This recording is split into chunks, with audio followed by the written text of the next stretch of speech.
because we're live. We are live around the NFL. We are live. Jamie didn't want to do the introduction because he thought he was gonna fumble it. I But didn't it was think a good so. use. It was good use of the word fumble. Yeah, yeah. That that I like that that. is I true. like that. That I is like true. that. That is Not true. least of all because I just got word from my fantasy football app that Ramondre Stevenson is healthy and good to go for week 1. But I'm gonna keep him on the bench anyway. I don't. He got a case of the fumbles. Case of the fumbles. All right, guys. Welcome to Around the NFL. Sorry, no Yeah. introduction, no intro video. This is Around the NFL. I hope my co-host Jamie likes the new layout. We got a new look here, a little facelift here. We also being joined by Ralph from Damn U2 Sports Talk, my ESPN, if you will. How we doing tonight, fellas? It's week 1. Tomorrow officially kicks off week 1 of the NFL season. How we feeling, guys? Jamie, we'll start off with you, Ralph, and then we'll go with you. I'm feeling. Well, I think I've told you. I'm cautiously optimistic. Um, You gotta love Stan. Sorry, Jamie. I'm here for the free beer. Sorry, buddy. I don't drink anymore. I don't have any free beer, but we are doing the free jersey giveaway still, and that's going to be announced. for the record, Uh, Louis says he doesn't drink anymore 3 times a year. well, I don't know. So, but that free jersey giveaway, I want to see people active in the comment section. I want to see you guys because I see you guys. I see the viewership and it's through the roof, and I appreciate that. But I want to see you guys in the comment section. Don't be afraid to be heard, man. Jamie will judge you just a little bit. But you better come correct when it comes to Jamie. JT Olson, what's up, JT Olson? What's going on, man? We have a loaded show, guys. NFL rivalry uniforms dropped. Oh, that doesn't sound too good. NFL rivalry uniforms dropped, which was pretty cool. We're going to talk about that. Micah Parsons. We have our week 1 picks towards the back end of the show. Do a little bit of college football talk as well. But first and foremost, I want to get to one thing. So DJ Ups was on the show last night, and shout out to him because he's doing this Halloween for costumes for kids. I mean, fumbling the words. First week of the season. Don't judge me, guys. He's giving out. He's raising money to basically buy kids Halloween costumes. I'm sure we've all been there when we didn't have a Halloween costume. You've seen other kids trick or treating and stuff like that, and I've been on the receiving end of that a few times. So what he's doing, I sent him the invite to join the show. I know he's extremely busy. He was on last night. So basically, the way it's going is if you donate $10, it gives you a ticket and it raffles you into an autographed Tampa Bay Buccaneers jersey, which is really cool. Not only that, he has other things too that he's auctioning off. He's trying to raise about $600. I haven't donated yet. I'm going to donate tonight after this show is over. If you guys want to donate, so you can do $10, whatever you can afford. It's for the kids, man. You can do $10. You can do $25. I forgot what he said. What $25 gets you? I think it gets you 5 or 6 tickets. I want to believe, if I'm not mistaken. But it's a really good cause, and I'm all for it. And moving forward, I do want to help him out with that because Halloween is one of my favorite times of the year. And it sucks when you're a kid and you don't have a costume. So if you guys want to find out where you can donate money, just go right to his Instagram. It's DJ Ups. I'm gonna put it in my Instagram bio. I'll send it to you, Ralph, if you want to share it on Okay, cool. your platform. It's a really good cause, and I really get behind that stuff. And like I said, DJ Ups, and shout out to him, man. He came out with this song for the Tampa Bay Buccaneers. It's a banger, dude, and it's gonna be the introduction for the Frozen Pirate podcast moving forward. Really excited about that. And we got some cool things cooking up. And shout out to DJ Ups, man. Really like what he's doing. And like I said, if you guys haven't watched the episode from last night, me and Daniel Morales killed it of Fear the Bay. And shout out to Daniel Morales, the newest member of Pewter Report. Good kid, man. Very good kid. I just want to say that's such a great idea for a charity, Yeah, I think right? so, man. Yeah, absolutely. I mean, like it's for the kids. You know what I'm saying? I mean, we've all been there when we didn't have a Halloween costume and no trick or treat, no candy. You know what I'm saying? It sucks, man. It's a shitty feeling. It's kind of like opening up no gifts on Christmas. It's not the same, but it's similar. You know what I'm saying, Similar. guys? Yeah. Yeah, it's similar. But how's everybody doing out there? It's the first. It's the first episode of Around the NFL this season. Ralph, how you doing? I'm good, man. Ready for the season. Everybody right now is 0-0. So, Yeah, everybody's every Super Bowl yeah, contender right now. yeah, yeah. So I feel good, man. I'm ready to kick it off. You know what I'm saying? I'm Well, ready. we got you guys week 15 and I believe week 17, so that's going to be Yeah. interesting. So we don't really have to argue at all until week 15 To the end coming of the up. season. Yeah. Yeah. I'm gonna try to So make it down there to that at Tampa. I'll be in Jacksonville Sunday to see nice. when we play Jacksonville. And I'm trying to make it down to Tampa when we got y'all in Tampa. That's going to be a good game, man. I'm telling you, it's going to be. I think that rivalry is starting to heat up again, especially with Dave Canales being there, Yeah. being a former offensive coordinator for the Tampa Bay Buccaneers. Like I said, a lot of people are counting them out. Not me. I think the Carolina Panthers are improved, and I'm excited to see Bryce Young and what he can do. And Dave Canales, I still root for Dave Canales. I want to see him succeed, just not against us. So it is what it is. Jamie, I Yeah. know you're on a high horse right now. I know you can't wait to talk about the Bears. How you feeling about the Bears this season? First of all, I'm not on a high horse, and I can Yes, you absolutely are. wait to talk about the Bears. You know that. I love the Bears so much in the preseason and in the off season, right? Come regular season, oof, no bueno. No bueno. We'll see. I think the big things to look out for, DeAndre Swift, right, had Right. a ton of success under Ben Johnson in Detroit. Couldn't replicate that success in Philadelphia. Right. Couldn't replicate it last year. So we'll see, I guess.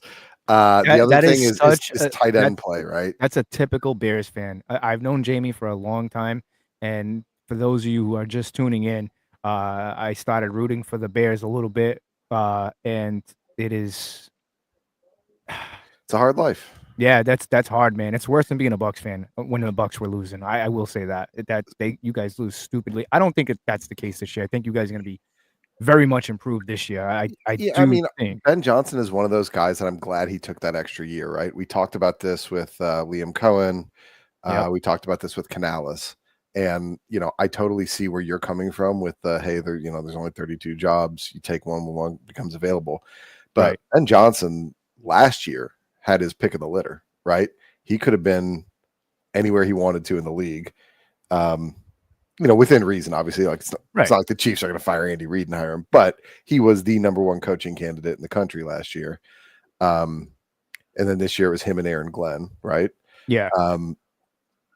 And so the fact that he got another year, it's little things that have screwed the Bears over the years, like poor clock management, stuff like that. That like Right. you want a coach that's been under pressure, that's been in high pressure playoff games, that's had to call exactly the right call at exactly the right time. Otherwise, 60,000 people are going to be screaming at you, Oh, right? absolutely. That's the kind of calm that you can't fake that. And the only way to learn that is just do it a bunch of times. Right. So the other big keys for the Bears are going to be left tackle play. Right. We're looks like we're set with Braxton Jones there.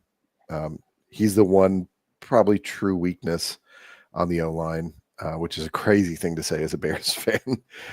Normally we have 6 weaknesses at 5 positions. The other thing is how is Ben Johnson going to use that 2 tight end set, right? We saw that all the time in Detroit. And you look at, whether it's TJ Hawkinson, whether it's Sam Laporta, like his system makes very talented tight ends into superstars. Oh, I believe it. And it also makes good quarterbacks look great. So the final thing that we're looking out for is Caleb Williams a good quarterback? We know he's capable. We've seen flashes of it. And we saw in that first drive in the preseason where they only had him out for 1 or 2 drives, maybe, that his release time, I mean, he's literally letting the ball go like 2 seconds sooner. Like it's insane. And it's clear that Johnson has just been up his ass about like, if it's not there, it's not there.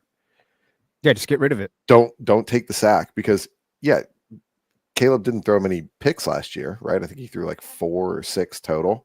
Right. He had a great touchdown to interception ratio, but he was the most sacked quarterback in football.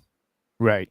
And he broke the record for rookie sacked quarterback. So yeah, I mean, I guess we'll see what happens. So like I said, like we all agreed, man, it's a new season. It's everybody's got high hopes. I mean, hell, even the Browns have high hopes. I mean, at this time of the year, everybody's got high hopes, man.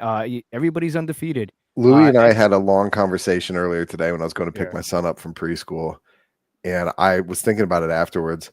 You think anyone's offering a parlay bet on how many different Browns quarterbacks play in week 1?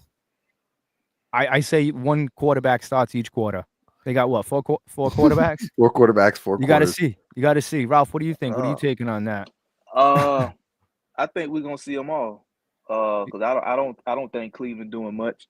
So once they get out, it's Flacco's gonna be out, and then they're gonna start to see, what they got moving forward. They're gonna give everybody, a game or two at the end to see what they got. Yeah, well, Stan says I don't think the Saints do. The Saints do what? What is he referring Come on, to? Stan, get it together. Yeah, get it together, buddy. Get out of here. That's a very cocky profile picture for a man who didn't explain his statement very well. I'm gonna bring in Dino. He wants to join in. I don't know if I can fit him on the screen, but he's driving, so I think I can get his audio. Dino, you there? God, he's gonna have 4 kids and a dog. Yeah. You can hear me all right? I can hear you guys just fine. Yeah. Perfect. All right. So now Dino is. I want to go back to what Jamie was talking about the Bears, man. Ben Johnson, I think, is up Caleb's ass about not being the hero. Just yes. throw it away or make completion, but just don't lose us 7 yards. Yeah. Don't lose us 25, right? Well, it's the same thing like I said to you guys last year with the Jameis Winston comparison. It drove me nuts because it's like he does the same things like Jameis does. It's like you're trying to be a superhero. You're trying to make a play every single play. You can't do that in the NFL. But he doesn't force the ball like Jameis did, so his turnover risk is a lot lower. Oh, God, yeah. Which I would say would grant him more longevity in the league, except for he's going to die if he keeps playing this way. Yeah. He got away with it for 1 year because he's young. You can't continue like this. You can't be 30 taking 70 sacks. Right. Right, exactly. Yeah, that's not good. I touched on Jameis Winston, him being listed as the third quarterback on that roster. I think he is trade bait. I think the first team that has a real quarterback injury, he gets traded to that team. You think so? I mean, there's quite a few quarterbacks available. I wouldn't be surprised if I see, and I'm not saying this because it's the Buccaneers. I'm just saying you have Kyle Trask available. It's a lot of unproven, but somebody who's probably going to take a chance with him. But I think you're right. I think they probably go Jameis before Kyle, which I totally understand. But I mean, like I said, guys, it's going to be an interesting season. We have a lot to uncover here, a lot to unpack. Like I said, I really want to get into something here. I know, Jamie, this is not your thing, but the NFL Rivalries unveiled bold new uniforms. I don't know if you guys have seen the uniforms yet, but I know they're going to be doing this. I know the Buccaneers are going to get their uniform drop in 2027 or 2028, which is quite a while from now. But I believe the NFC West and the AFC East drop some new uniforms. If you guys don't mind, I'll put them up here on the screen. Jamie, I think you'll appreciate this. This is the Buffalo Bills. Ooh, that's cold. Yeah. It's nice. The Bills, ain't they going back to the red helmets? That is so. That is for the final game of the season. Final game of the season, because it's going to be their last game in the stadium before they move to the new stadium next year. Yeah. So they're doing that, and boy, I tell you what, Bills fans were having feelings about that. Oof. Oh yeah. And then DC dropped the Super Bowl era, basically the old Redskins jerseys. Yes, they did. They did do that with just no Redskins logo. No, well, they're not. They have no trademark on it. Like, they're not going to be able to use the logo right ever again, right? Yeah. But the now team is sick. Yeah. Look, the Dolphins did something pretty bold here. I'm not gonna lie. I like it. It's different from what they're used to wearing, but I mean, I'm looking at it on the TV now. It's different. What do you guys think about the Dolphins rivalry jersey there? I don't. It does a little bit of cocaine, but not a lot of cocaine. It's not quite Don Johnson. But like, it'll do a key bump. Think so? I mean, go ahead. I don't really get that Miami vibe. I don't get that South Beach vibe from that unless it's a night game. Yeah.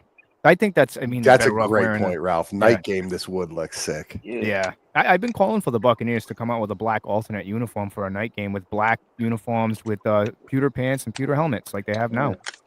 The Buccaneer Nation is not. Well, not everybody, but some people really like the idea. Next up on the list, I'm not gonna lie, I really like the Patriots, man. I don't know if you guys can really see it, but the detail on this is very nice. It has the NE New England on the sleeves, and on the collar it says "We are all Patriots." The logo on the helmet is like iced out. It's pretty good. I mean, I'm not gonna lie, they did a good job. Is the shirt 2 Colts?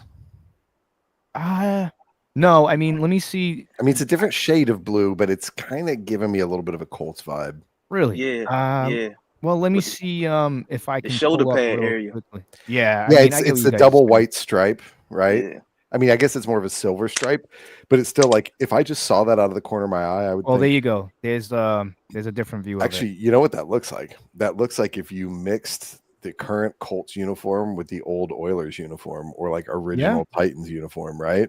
Right. Yeah. I mean, it looks good. I mean, I'm not. I'm not opposed to it. I think they did a pretty good job. I like the white helmets with the ice blue Patriots I logo. really like the helmet a lot. Yeah, they did a really good job with them. Like I said, usually they drop the ball on these things with these uniforms. I remember one year, Jamie, we were in that studio apartment. The Buccaneers unveiled the digital alarm clock uniforms. Yeah.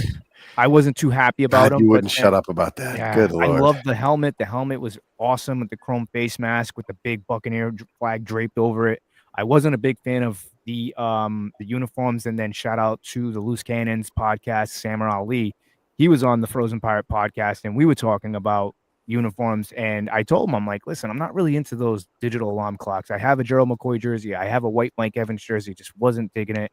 And then he's like, man, really take a good look at them. And he's like, the authentic ones are like, when you see the on-field ones, they're really nice. And then I got to see the on-field ones, and I'm like, they're really not bad. I mean, I wouldn't wear them. I wouldn't buy them. I thought they were really nice. Next up is right here. I think the Jets did a pretty damn good job here with the Gotham series.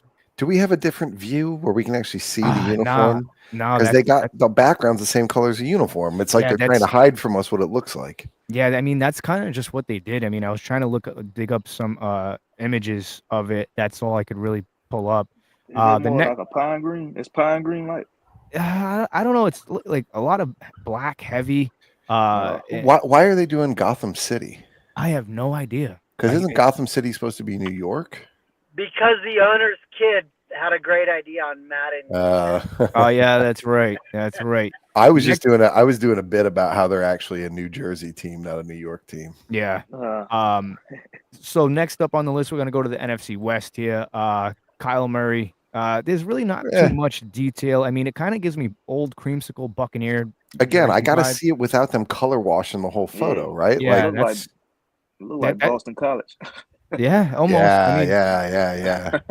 I mean, the helmet looks cool, but yeah, I mean, the pants kind of give me like that old creamsicle Buccaneer vibe. Yeah, with the red and orange. The single stripe there. Actually, I have another photo. I mean, this is only the jersey. No, it's not going to upload. But I mean, JT right. Olsen with a very controversial comment. Love these Cardinals jerseys. I don't know. Really? Elaborate on that. I mean, I'm not a big fan of them. Let me see if I can take this one down and upload the next one here. While I do that, let's go to the there you go. The Los Angeles Rams. What do you guys think about the midnight mode? I like it. It's really cool how they changed nothing about it, but just slightly darkened one color. Well, you have black for the front, and then on the sleeves they kind of. That's not black on the front. That's just midnight blue. Oh, I don't know. I mean, it looks black to me, but no, look to the right of like the 7. You can see. Oh yeah. I see what you're saying. Yeah, I get what you're saying. I ain't really feeling that one. Nah. Like I said, they are right. I mean, it's not really my cup of tea, but hey, this is that Arizona Cardinals uniform. So it comes speckled. Was that supposed to be like sand from the desert? I presume. I don't know. I tell you what, I'm going to be in Arizona tomorrow morning. I'll let you know if it looks like that out there. All right. Next up on the list, I'm not going to lie. I'm really. I like that one. Ooh, yeah, that 49ers. That looks good. Yeah, it's classic. Dude, the old school font on the numbers. Yeah, it's Ooh, beautiful. shit. Like I'm I a said, root I'm for them looking when at they it wear right now. those. Yeah, it Yeah, give you that shout real out to Tony 49er. and Craftmasters, man. Shout out to Tony and Craftmasters Barbershop right here in Fall River. I mean, the 49ers did it right, and I've always said this. I've always been a big fan of the 49ers uniforms. I think they're very classy. They've never really changed. They tweaked a few things here and there, modified them, but I think this really looks good. So shout out to them, man. Good job. This was a disappointment. The Seattle Seahawks. I'm not a fan of it Is, whatsoever. is it supposed to look like that's like the talon from the hawk has torn the shoulder? Is it supposed to be feathers? I have It no idea. feels like they got like a college graphic design student. I want to hear. So, Stan's background is actually in graphic design. If Stan's still here, if he's not busy at work, I would love to hear his read on this because I feel like he was going to tear this apart. Yeah, I'd like to get Stan's opinion on that because, like I said, with his background, like you said, Jamie, I'm not. I don't know what they were trying to do here. I don't know what they were going with. I expected them to do something a little bit different. Now, is it that Darnold looks like a goober in anything? It would actually Uh, look better if they had did it that same color green as the Seahawk logo in the back. JT Olson says the spackling on the red and orange on the white jersey gives it a real desert vibe.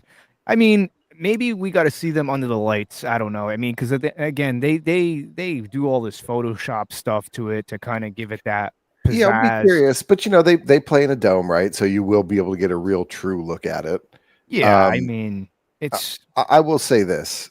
I don't know if JT's from Arizona or is a Cardinals fan, but Oh no, he's a Bucks fan. okay. So my father-in-law, God rest his soul, we're going down there for his memorial tomorrow. It was like the biggest sports fan you ever met in your life. Huge Packers fan, which was a problem, but also a Bama fan. But he hated the Cardinals with a passion, despite having lived almost his entire life in Arizona. And I thought he was just being curmudgeonly or grumpy. And then as I've spent a lot of time over the last like 13 years in Arizona with my wife's family and meeting all sorts of people, man, nobody in Arizona likes the Cardinals. It really blows my mind. But They used then, to be the Phoenix Cardinals. Remember that? yeah. It was awesome when they were in the NFC East. St. Louis Cardinals too. Do you remember when they were the Chicago Cardinals? Oh, in yeah, 1917? Yeah, that's what I'm saying. You're talking like the 1900s, buddy. Like when football first started, man, when they were playing with leather helmets. That was before they were the Decatur Staleys. Yeah, geez. Wow. Now you're giving me a headache. You're going back way too far for my liking. But seriously, and I've come to learn that Arizona is sort of an extreme version of DC, right? DC, everyone's a fan of wherever they're from. Well, in Arizona, like everyone goes there to retire, so there's no Cardinals fans there. Yeah. Hey, I will say they were the first team to really do it big with the stadiums. I don't know if you guys remember this when they first did it, the retractable field underneath, and I was like, wow, that's amazing. Yeah, you remember when they showed that on TV when they first played? I think all of us were kind of young, being like, "Whoa, what?" Yeah. So, hey, I mean, shout out to the guys at Nike. They did I would give them a B+ on the jerseys. I think they did fantastic with the highest fashion grade Louie's ever given. Yeah, I mean, like I said, I can do an episode on just jerseys alone. Believe it or not, you know whose uniforms I really like? I like the Carolina Panthers uniforms. They're sick. Like when you guys wear all blacked out. I'm not gonna lie, they look good. Go ahead, Dino.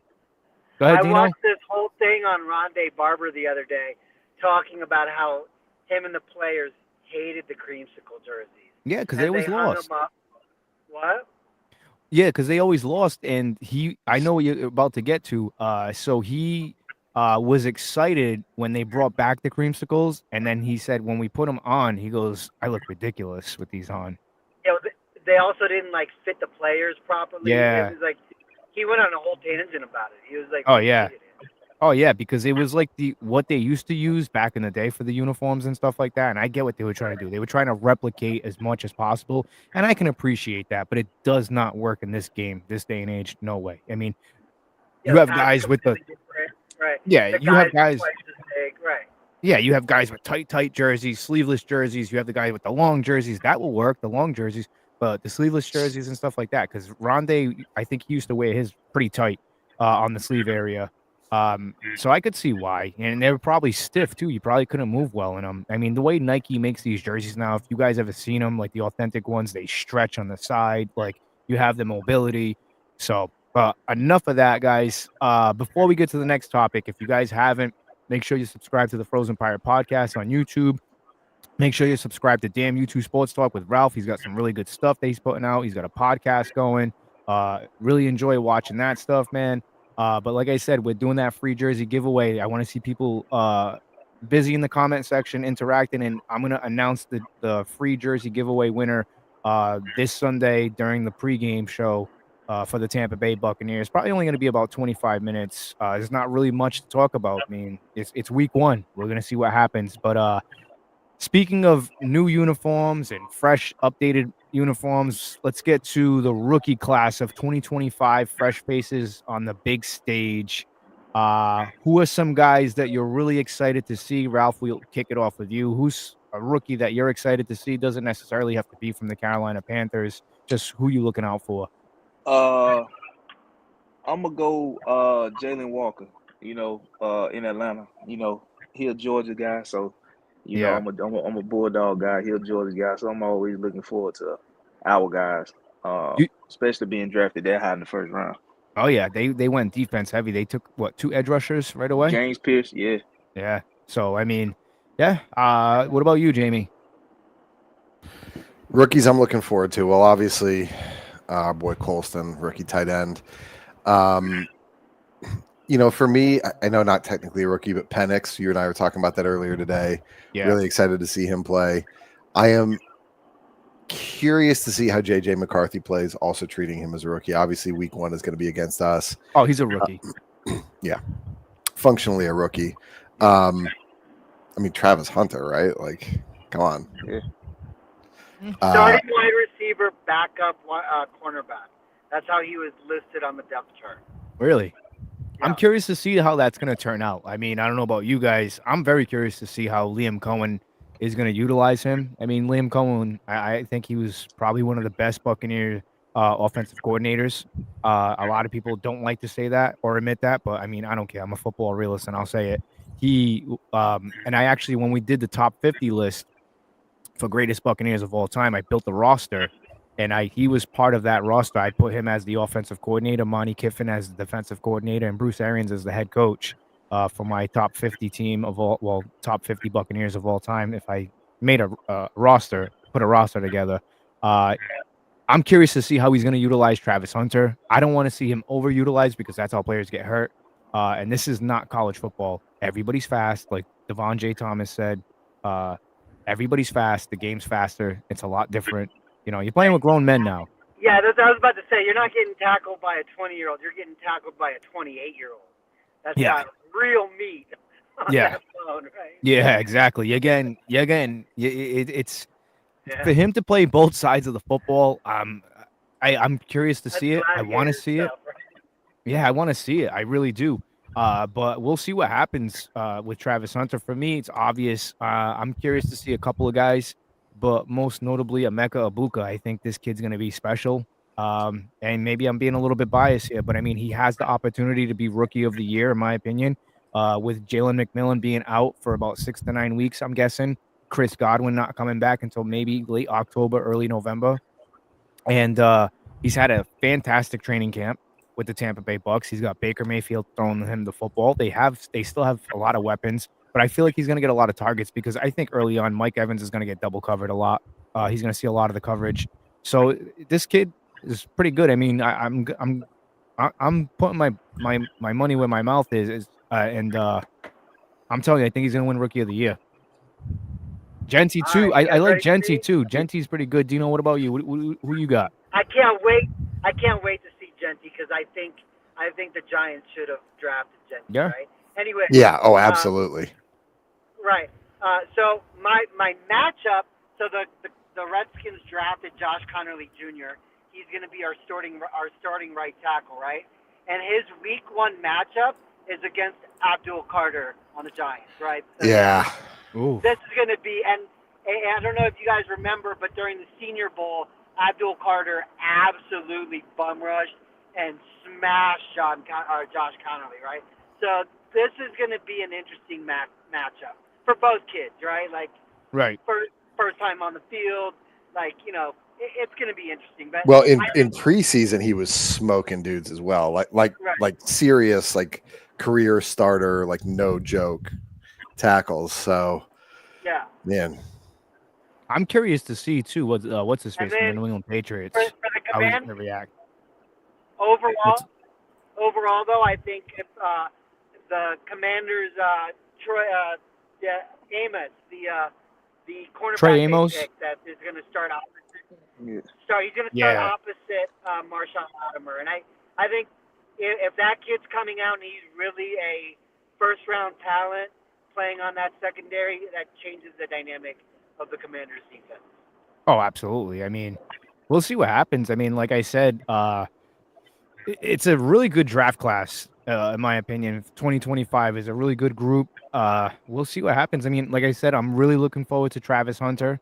I'm curious to see what he does there, and to see him play corner and wide receiver. I don't know, man. That's going to be difficult, but I'm curious to see what he does. I mean, wouldn't it be crazy if he got a couple of picks on defense? I mean, Jamie and Dino, I think we all talked about this. How crazy would that be if he won Offensive Rookie of the Year and Defensive Rookie of the Year? How crazy would that be? Incredibly unlikely, but that would put him immediately in a Bo Jackson, Deion Sanders style conversation of like, does this guy transcend the game? Or, maybe even Shohei Ohtani, right? A guy who is, the only guy alive that's truly doing it on both sides and is doing it, he'd be one of the best in the game at either by himself. So, yeah, we'll see what happens, man.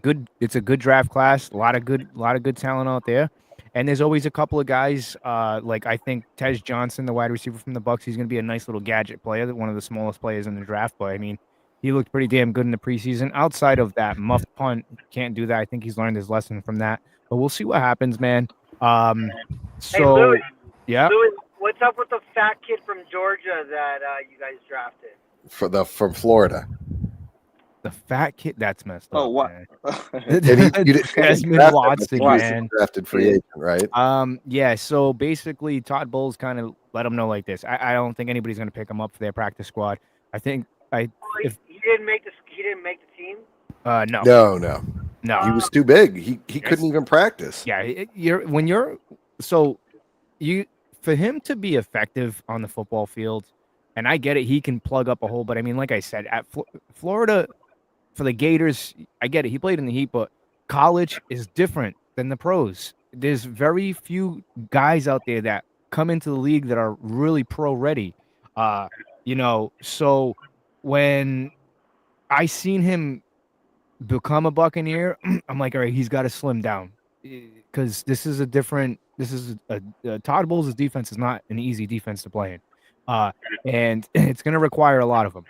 I get it. He would probably be good for 15, 20 snaps, but at the same time, you can't go on that field when it's 115 degrees in the pros and be 434 pounds, I think he was. He has to slim down. He's got to get down to 380, 390 to really make the team. The pros run less plays than college does. Yeah, but I mean, the guy is obese, You know what I'm saying? So he needed to lose about 65 pounds. Yeah, he needed to leave. Damn. Yeah. He was. I think he was 464. That's big. That's a big man. Oh, so damn! Even losing 60 pounds, he's still gonna be at 400. So he he got like 80. Well, no, he got down to like I think it was like 440 or something like that, and then they're like, and you can't practice like that. I mean, and I don't want to see anybody die in the field like that, man. And I'm not saying he's gonna die, but I'm just saying like he's too big. He's too. Do you guys big. remember Mount Cody? Mount Cody. Terrence Cody was an insanely good Bama player. 350 pounds, was just a 6'4", 350. Right. That was considered huge back then. It was 2009, I think 2010 or so he graduated. And he went to play for the Ravens and did okay. But even back then, he was considered like huge. right? So we're talking about a guy that is 100 pounds bigger than a guy whose nickname was Mount Cody. Yeah. Dude, sounds like the tush push killer, man. Well, that was the idea, right? That was the Right. concept. I mean, Yeah. don't get me wrong. Louie and I have talked about this plenty, and we've talked about it on the show as well. Like, the guy's a freak athlete for his size, yeah. right? Like, Yeah. his natural athleticism is insane, Right. but you still gotta get a little healthier. Like, Yeah. I mean, I don't think he even needs to get that small. I think you got him down to like 4'10". You could start having a conversation. So going back to that, to answer your question, Dino, I think So Todd what do Bowles you do? You told put the kid on Ozempic? I don't know. Oh boy. I We're don't not know. ready for that conversation. That's a on lot this of weight, podcast. man. Yeah, that's a lot of weight. I mean, Todd Bowles basically told him, "Hey, you still have a shot. We'll see where you're at week 8, week 9. But I mean, if you're not down, then you can't play for this team." Oh, I wish him the best. You know, it would have been nice to see him and Vita on the same line. That would have been epic. But I mean, you can't go out there being that kind of weight, being that big. Stan's back with a So, great comment, Stan's back. actually. Stan says, "Don't the Bucks already have the best statistics in stopping the tush push? They do, but adding a guy like Desmond Watson is not only just for the tush push. You're good for it on 4th and goal, 4th and goal. You know, those red zone areas. You know, he takes up a lot of space. But unfortunately, I don't think it's healthy for him to be out there playing football. He's got to slim down. I mean, if somebody wants to take a chance at him, go right ahead. But I mean, got to slim down. Just, I mean, like you just said, get down to 410. Man. Hey. I think someone's gonna take him up off your practice squad at some point. I don't even think he's on the practice squad. I don't think he's not. No. So he's available for anybody to get. He's available for anybody, and I don't think anybody's picked him up. So okay, we'll see. I mean, if I was a team like maybe, I don't know, maybe Washington, you know, because you got the tush push twice a year. Well, that's what I was about to say is I would just you know, Louie won't be surprised here, but I just pulled the statistics on stopping the tush push. And the Buccaneers are not the best at it. The Vikings and the Chargers are the best at it, but the Buccaneers famously stopped the Eagles tush push, right? Yeah. KJ Britt. So I think part of it is also, and that was a great point, the Buccaneers don't see it as much as the Commanders are going to. Yeah. Right. Yeah, I mean, they play them twice a year, so I mean, yeah. So I mean, in the division, who's going to do the tush push in the South? I mean, you could probably attempt it with Baker. I mean, no disrespect, Ralph, but I don't think Bryce is doing a tush push. The closest thing we had to the tush push was Cam, and it wasn't even no push. It was just him. It was just him. Yeah, there was no O-line. It was just he was stronger than everybody. Yeah. Although I would feel bad though if Desmond did make the Buccaneers roster and Desmond just falling down on Bryce Young. I don't think that'd be. Oh man. Yeah. Oh man. Yeah, that would not be. That would be a bad night for Desmond. I mean, for Bryce. Yeah, but that'd be a bad. That'd be bad for our season. Dalton in there. Yeah. Let's go back to the comments. JT Olson says, "Hell yeah, Vita Vea might be the greatest nose tackle of our lifetime." I'm gonna have to disagree with you, JT. That's a tough one. He is up there. I would say top 10 of my lifetime. He's not quite there yet. And again, this is not being a Buccaneers hater. I'm not a Bucs hater. I'm just a football realist. I have to. There's only one greatest of our lifetime. There's a few. You know, Aaron Donald was a freak of nature. Yeah. Warren Sapp. Just, you know, he was the quarterback killer. I mean, I would put Sapp over Vita right now. Gerald McCoy, Ndamukong. Aaron Donald was not a true nose tackle, right? No, he could play the edge. He could play. Right, he was a DT who shifted along. The best nose tackle of our time has got to be. It's got to be Vince Wilfork, right? It's got to be. Yeah, he was a big boy, man. He was big. Not just that he was big, like he ate up 3 guys. Like, yeah, that's what I'm saying. You had 2 O linemen left for the whole rest of their D line. Yeah. Stan's funny.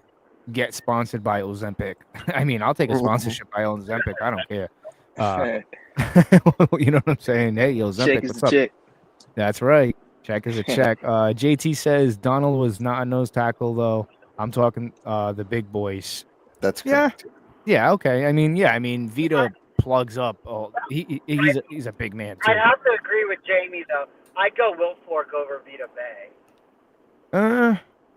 It's tough to say. I mean, Jamie, if you can pull up some stats between those two, real quickly. Well, JT's they're totally different. Like Wilfork wasn't a sack machine. He had 5 forced fumbles. He didn't have a ton of sacks. He had an unreal amount of solo tackles though, because he could just reach out with one arm. Yeah. The real question is not if Vea is better than Wilfork. The question is Wilfork better than William Perry? Okay. Oh. Because Vita Vea is not in that conversation yet. Let's be honest. Yeah. I think he is the best currently doing it. I think if he continues on this trajectory, he's a no question Hall of Famer. But I don't think we can anoint him just yet. Because weirdly, despite it being the biggest position in the league, it's also the one that requires the most longevity for you to really be considered. Yeah. William Perry to this day is still the heaviest player to ever score a touchdown. Really? In the Super Bowl. Oh yeah, in the Super Bowl. He's also has the largest Super Bowl ring size of all time. Really? Yeah. And do you have any more statistics on that? Do you have a size on that? Oh, of course I do. What are you, crazy? What's 23, 25. Holy shit. Worth noting that he could also do a 360-degree dunk on a regulation basketball hoop and perform complicated dives into a swimming pool. People forget how good of an athlete he was. Hey, he's been kind of like dying on and off for the last few years, and it's been like, how's that? How's that for a picture? You remember that game? Yeah, it's a tiny bit of blood. No, he busted his tooth out that game. You don't remember that game? It was last year. I think it was last year. He actually he busted his tooth out, and he kept. I think it got hit off a helmet or something like that, and he kept playing. It was pretty cool. Not gonna lie, pretty cool. All right, let's move on because this will go right off the rails. I know Hold that. on. I want to ask you one more question about the Buccaneers. All right, shoot. You think Baker throws 43 touchdowns again? No. I think it's going to be less. I think they're going to be more of a running football team. I think the run game is really going to help anchor that offense. You got a three-headed. Is Bucky now the starter? Or is he still? Yeah, he's the starter. Rashad White's playing for a contract elsewhere. I doubt the Buccaneers bring him back unless they can get him back on a team-friendly deal. Jason Light does. I'm not gonna count out Jason Light because Jason Light does a fantastic job. He just re-signed Luke Gedeke, which was huge to an extension. So he knows the key players. He knows the guys that want to be here and that don't want to be here. He does a fantastic job. I think he's one of the best GMs in the NFL, probably in that top 2 range, in my opinion. I don't think Rashad stays a Buccaneer. I think he could easily start on 15 to 17 different teams in this league. Well, I don't know about start as RB1, but I think he could see 15 snaps or more a game for that many teams. I think he'd start on probably 10 of them. Yeah, I mean, I think he could definitely. I think he can start on 15 teams. I'm telling you, there's a couple of teams. Who are you thinking? We don't have to do all 15, but. All right, I'll throw 3 teams out. Right, actually, I'll throw the Jaguars. He can definitely start there with Liam Cohen. He's familiar with Liam's offense. He can start with the Carolina Panthers. He can start with the Browns. He can start with the Bengals. He can definitely start with the Commanders. Etienne in Jacksonville, though. Yeah, but I mean, Cowboys would take him. The Patriots. Cowboys, I think would be number 1 on the list. I don't know that. I'm not sure about all these. I think the Bears would take him. I think, but he wouldn't start there. Not over Swift. I think he's better than Swift. He'll start in Seattle. Seattle for sure. Yep. Yeah, Seattle. I think he could definitely go to the Titans. He can go to the Broncos. I mean, it's limitless for him. I mean, he really. I don't even know who the Broncos RB1 is. I'm going to be honest. No, yeah, didn't the Giants just get a new? They drafted the guy Scatterboo. Yes, Yeah, they got Scatterbo. Scatterbo, and they got Tyrone Tracy, who's looking up, and Devin Singletary behind him. I don't know that he starts over Tyrone Tracy. Well, yeah, you're probably right. He probably does. Yeah, I mean, like I said, I just think that he can. Washington. He's not starting on the Commanders. They just let Brian Robinson go. They're so deep at running back. Yeah, I mean, but I just. Brian Robinson literally took a bullet for the team. Yeah. Hey man. Oh man. Not too far from my old house. They got a 6th-round pick for him. That was good GMing, dude. That was good GMing. Dude, JT Olsen says I could walk in and start for the Cowboys at RB. Heard, absolutely, brother. Yeah, good. You could probably walk in backwards and catch a few snaps. Yeah, I mean the Cowboys. The Cowboys are just bad. Oh, Stan is absolutely right. Yeah, I love 49 it. is always. Yes! Yes, for the first time in 30.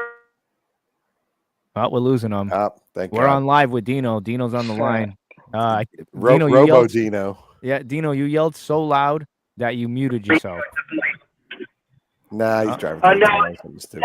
Someone just tried calling me. I said for the first time in 30 years, we are finally not the laughing stock of the NFL, and the Cowboys are now the. I don't know about that, man, because in the second half of the show, we're gonna go through. I got some bold predictions. Oh yeah, and Louie, we're gonna have picks, to talk man. about that later. I don't want to spoil it. Yeah, I don't want to spoil it. Stan says 49ers will always need another running back for the grinder. And it's absolutely true, right? They usually they have 7 to 8 different running backs go on IR in any given season. Yeah, I mean, right. Tony from Craft Masters, he was talking about. He's like, we've had a lot of injuries, this and that, and yeah, I mean, the 49ers it's not just McCaffrey, right? Like it's Jeff Wilson, right? Yeah, gets injured like every 2 or 3 quarters, right? He's down at Miami now, right? I think second so, or third stringer.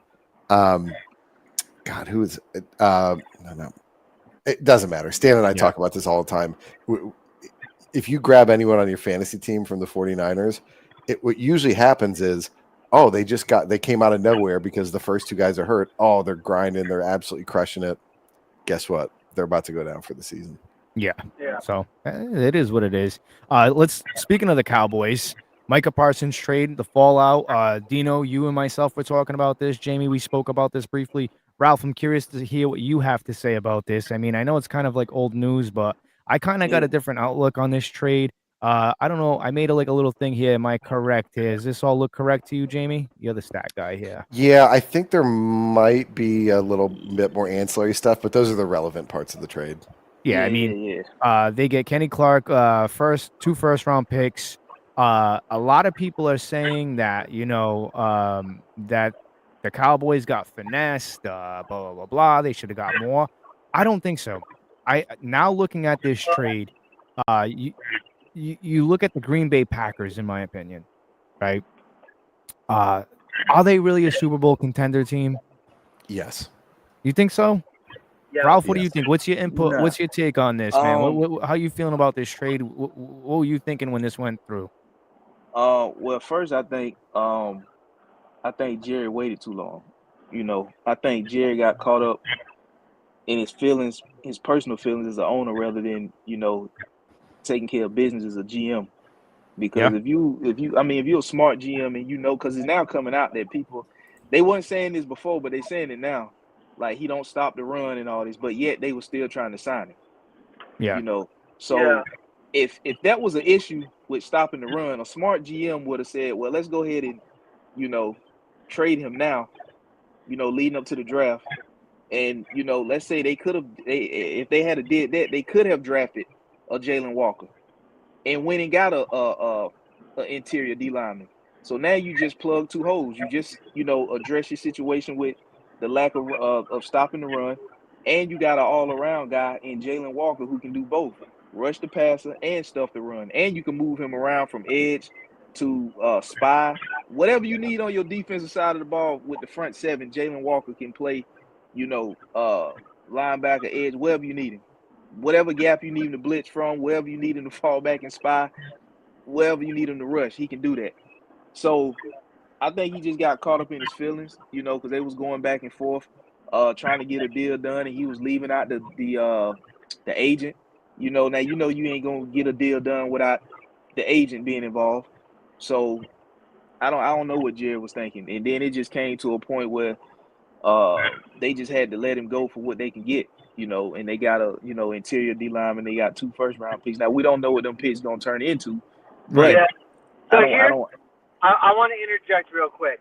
I do think that they got finessed because those are really like glorified second-round picks that they're getting from the Packers, right?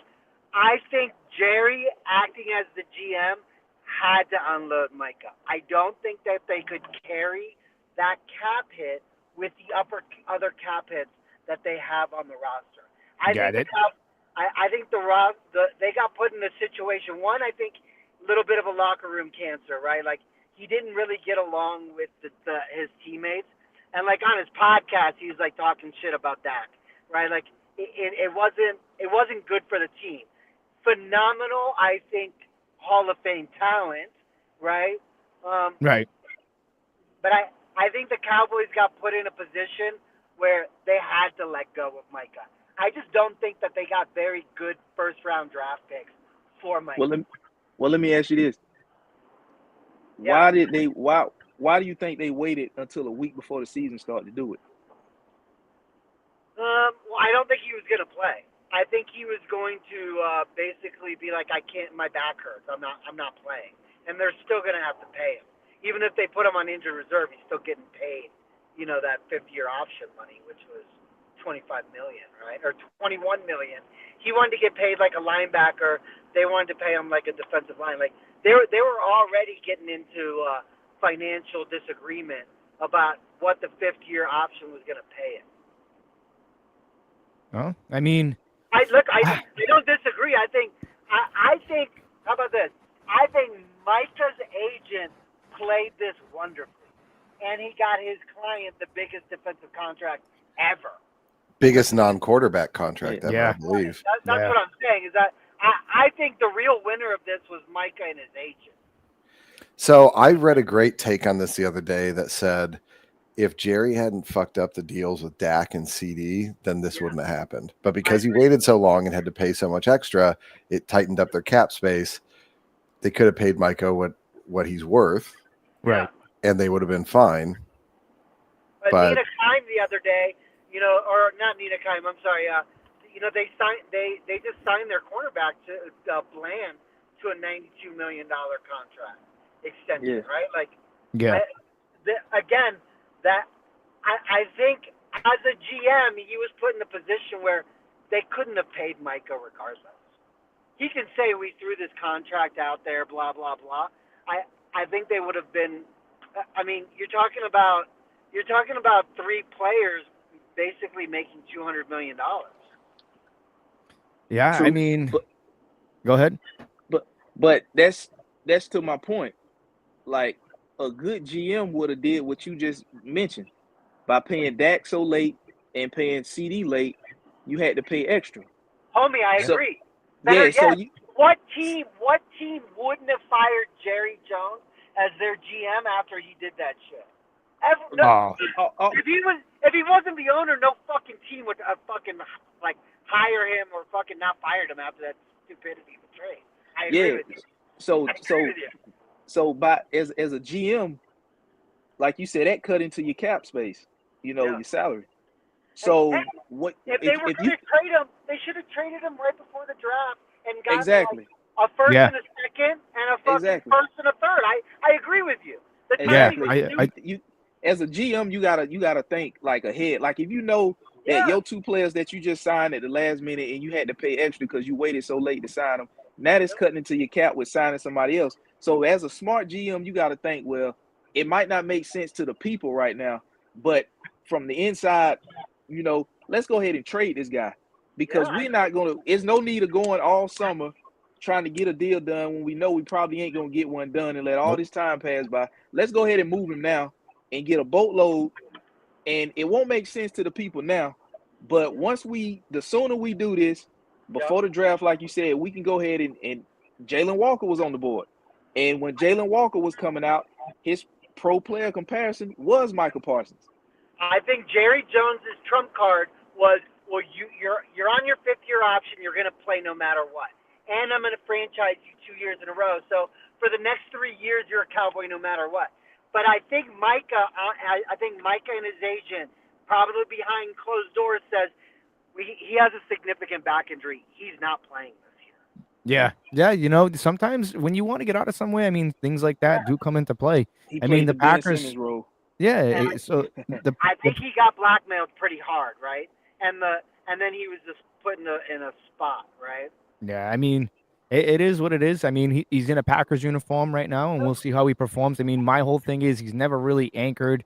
When was the last time the Cowboys really had a dominating defense? I mean, so I don't know. We'll see what happens. I guess we'll wait and see. It's going to be interesting to see Micah Parsons in a Packers uniform. I know they play each other soon, but let's move on here because we still have our week 1 picks that we have to do.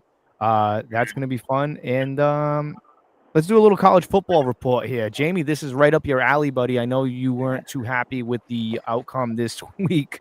USF Bulls pulled up. I mean, do we call that an upset against Boise State? I mean, I think it was a good win, good morale win for them. And then you had Alabama who got knocked off by FSU. How we feeling about that, bud? Is what it is.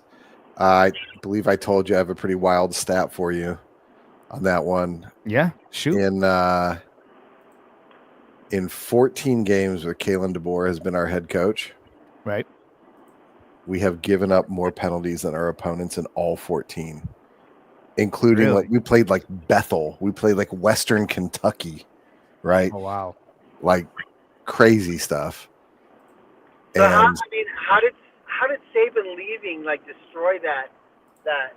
Is it NIL? Like what is it? Yeah, pretty much.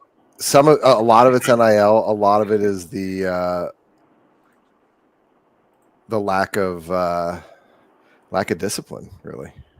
Because Saban kind of alluded that that's why he left was NIL, right? Oh, not alluded. He just straight up said. Yeah, he said he didn't like the whole concept and players transferring whenever they want. Like it's crazy.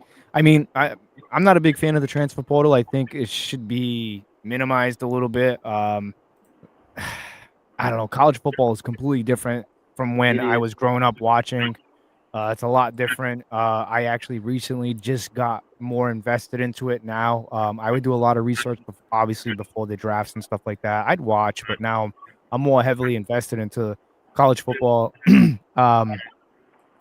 College football is just college football. Sometimes, I mean, it's more exciting sometimes than the NFL because these kids, they got something to play for. I mean, a lot of these players now in the NFL, they get paid. They kind of take a step back and they don't want to.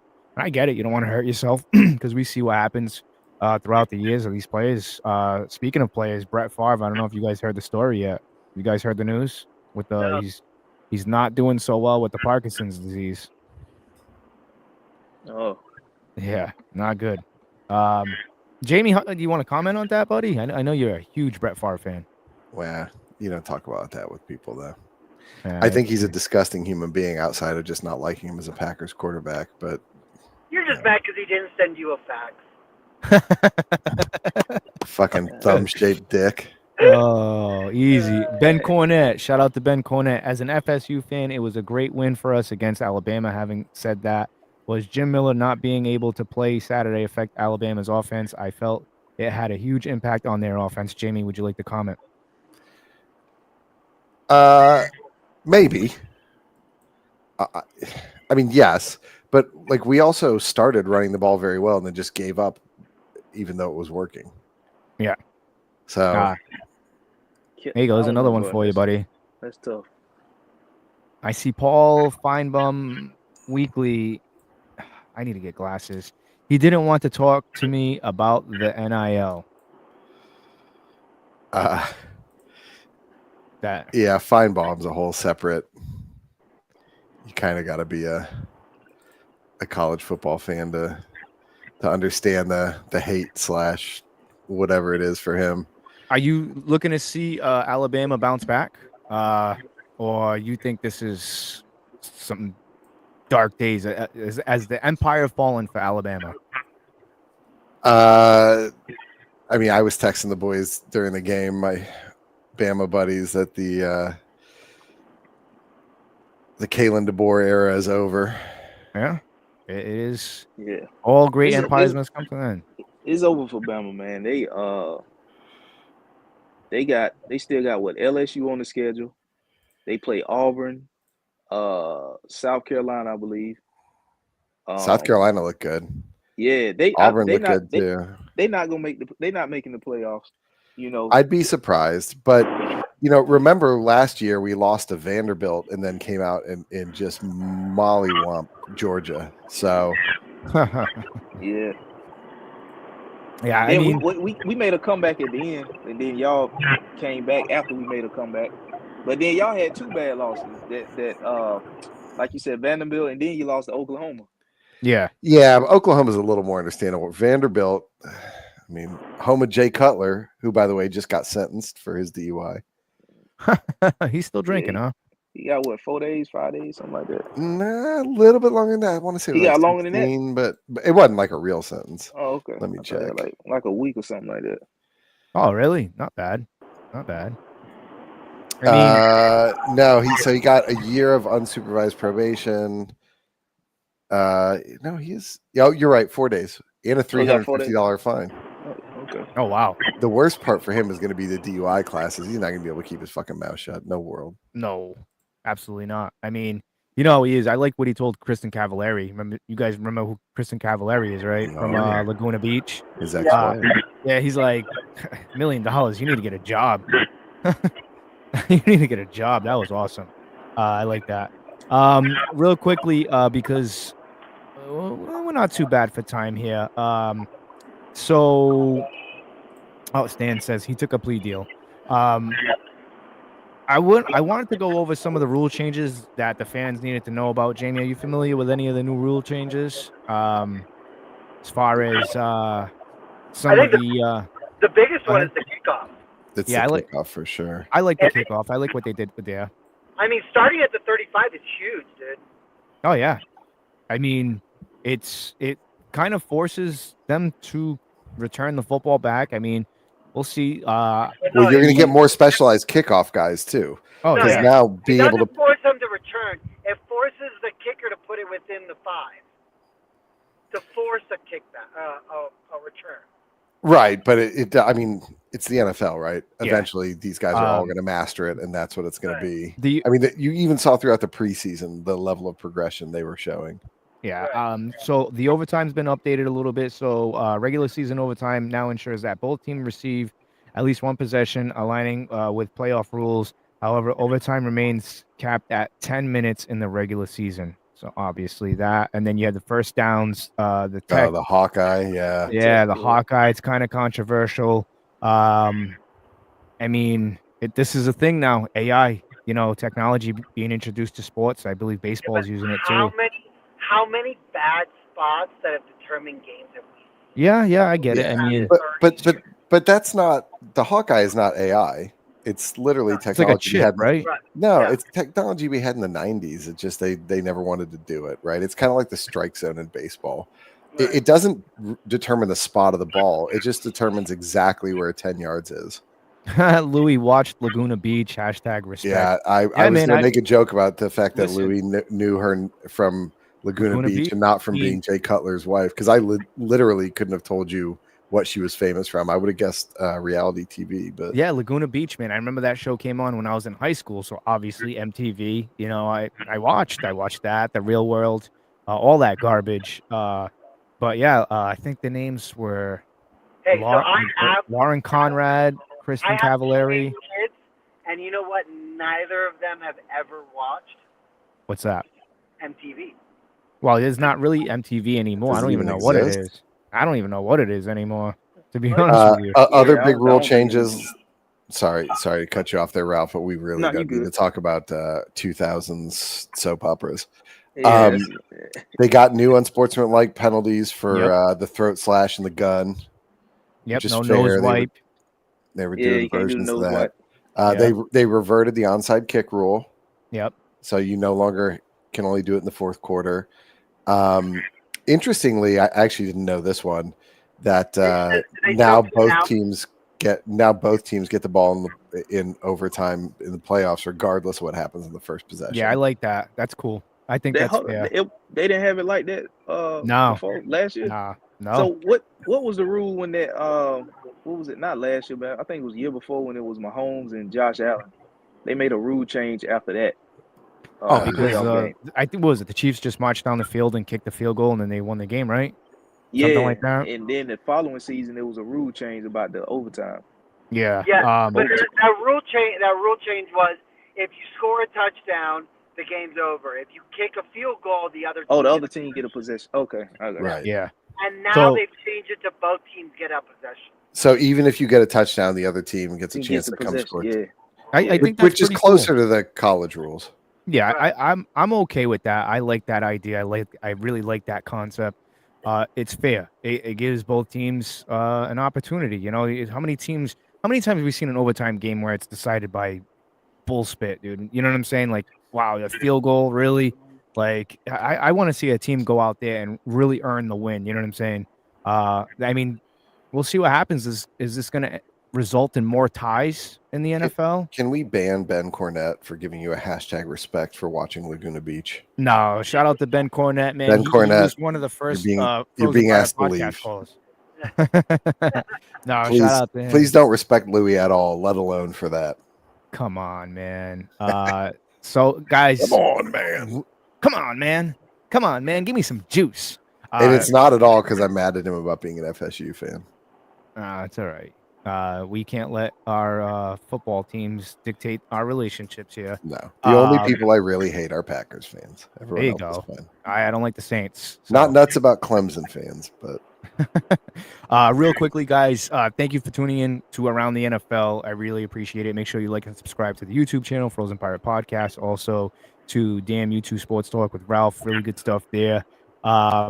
And free jersey giveaway. Like I said, I'm going to repeat myself. Free jersey giveaway. The winner will be announced Sunday pregame show with the Frozen Pirate Podcast. So make sure you guys are tuned into that and you like and subscribe. Hit the notification bell as well so you don't miss a thing. Guys, it's week 1. So, you know, I have to get into it here with Around the NFL. We got a little bit of a facelift here. I was running a little bit late today. Very, very busy time of the year for me, especially with football and stuff like that. So we got a little bit of a facelift here. Jamie, are you excited for week 1? I know you were talking about some bets and stuff that you got going on. Well, do you want to? Should we do the traditional format, which I think has been successful in the past? I'll shout the games in order. You guys tell me who you got. Well, I got everything in order here. I'm just trying to figure out because I didn't get a chance to edit the camera situation here. Well, that's okay. We'll keep it moving here. We're gonna start tomorrow night. He's about to do the Transformers noise. Nah, hold on. Let me. We got a little bit of time. I thought it was that, or he's gonna fart. All right. So game 1 is gonna be tomorrow night. Cowboys Eagles. Hold on. You can't see. You can't do that. We can't ask the people at home to wait. They're anxious. They want to know how we feel. How you feel? I don't care how you feel, because you know what. You just keep changing my logo. It's not. There we go. There we go. I figured I'd put it back, and it wouldn't be weekly picks without. There. You guys hear the audio all right? No audio, huh? No, we're getting the music, but it muted you for a second. But you're fine now. All right, so I guess we're not going to go with that. All right, you know what? Let's kick it off, Jamie. There you go. Oh, that's a mess. I love it. What graphics, it's not working. All right, we got Cowboys at Eagles. Obviously, this is a no question Eagles, probably by 12 to 20 points. Louie, surely you agree with that, right?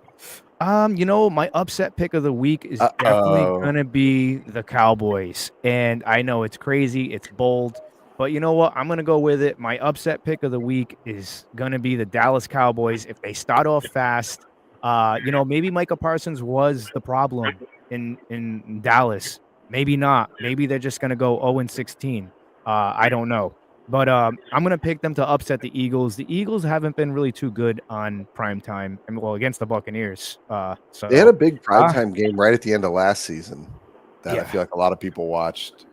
What do they call it? The Superb Bowl or something like that. They did pretty well in. I can't remember. I don't I'm know. So 100% going the Eagles, and this is look. I think the Cowboys with the whole Brian Schottenheimer head Oh coach. yeah. They're just trying to draft a quarterback like first or second overall next year. right. I mean, And the head coach will be gone. You know, they'll have a high first round and a low first round. So Do you know what my thought was when they announced the hiring of Schottenheimer? I thought, oh, that's exactly what the Bears would do in this situation, and that's not a good thing. Ralph, who do you got? Who do you got? Eagles or Cowboys? I'm going Eagles.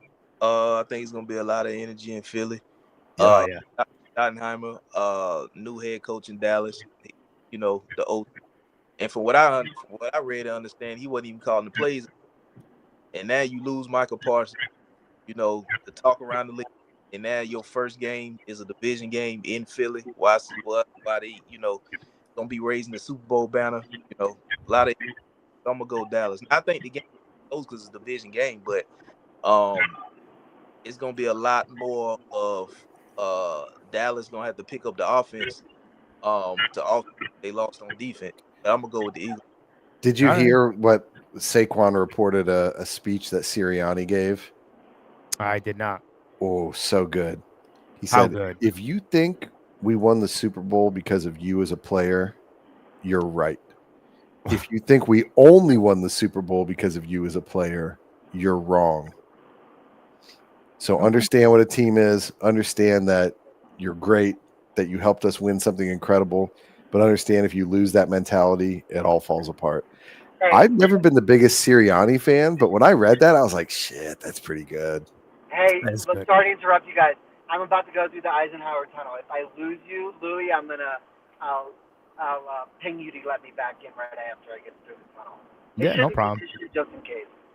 Yeah, you're good, We man. should have Sarah McLachlan's I Will Remember You song queued up just in case. All right, what's the next game? Oh, wait, All right. hold on real quick before we go to the next one. I just wanted to make a quick point, and then I won't gum up the works anymore after this. So we got Who did hold on. Who did the Eagles? Cowboys the Eagles, obviously. Who did the Cowboys add as their second wide receiver this year? Who did the Cowboys add? Is it? I have George no idea. Pickens. Is it George Pickens?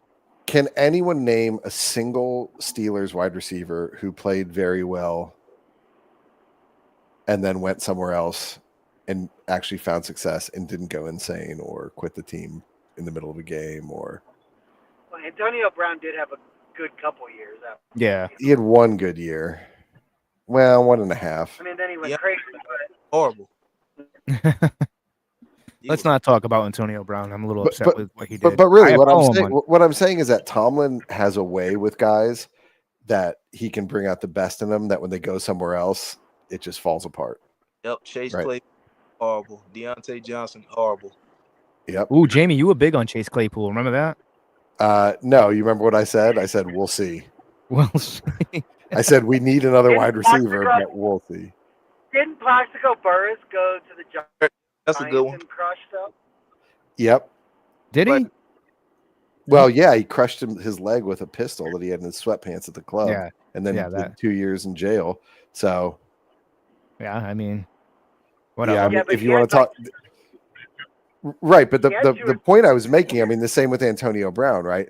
It's not that they don't necessarily play well; it's that they fucking fall apart as people, right? Yeah. Like, Right.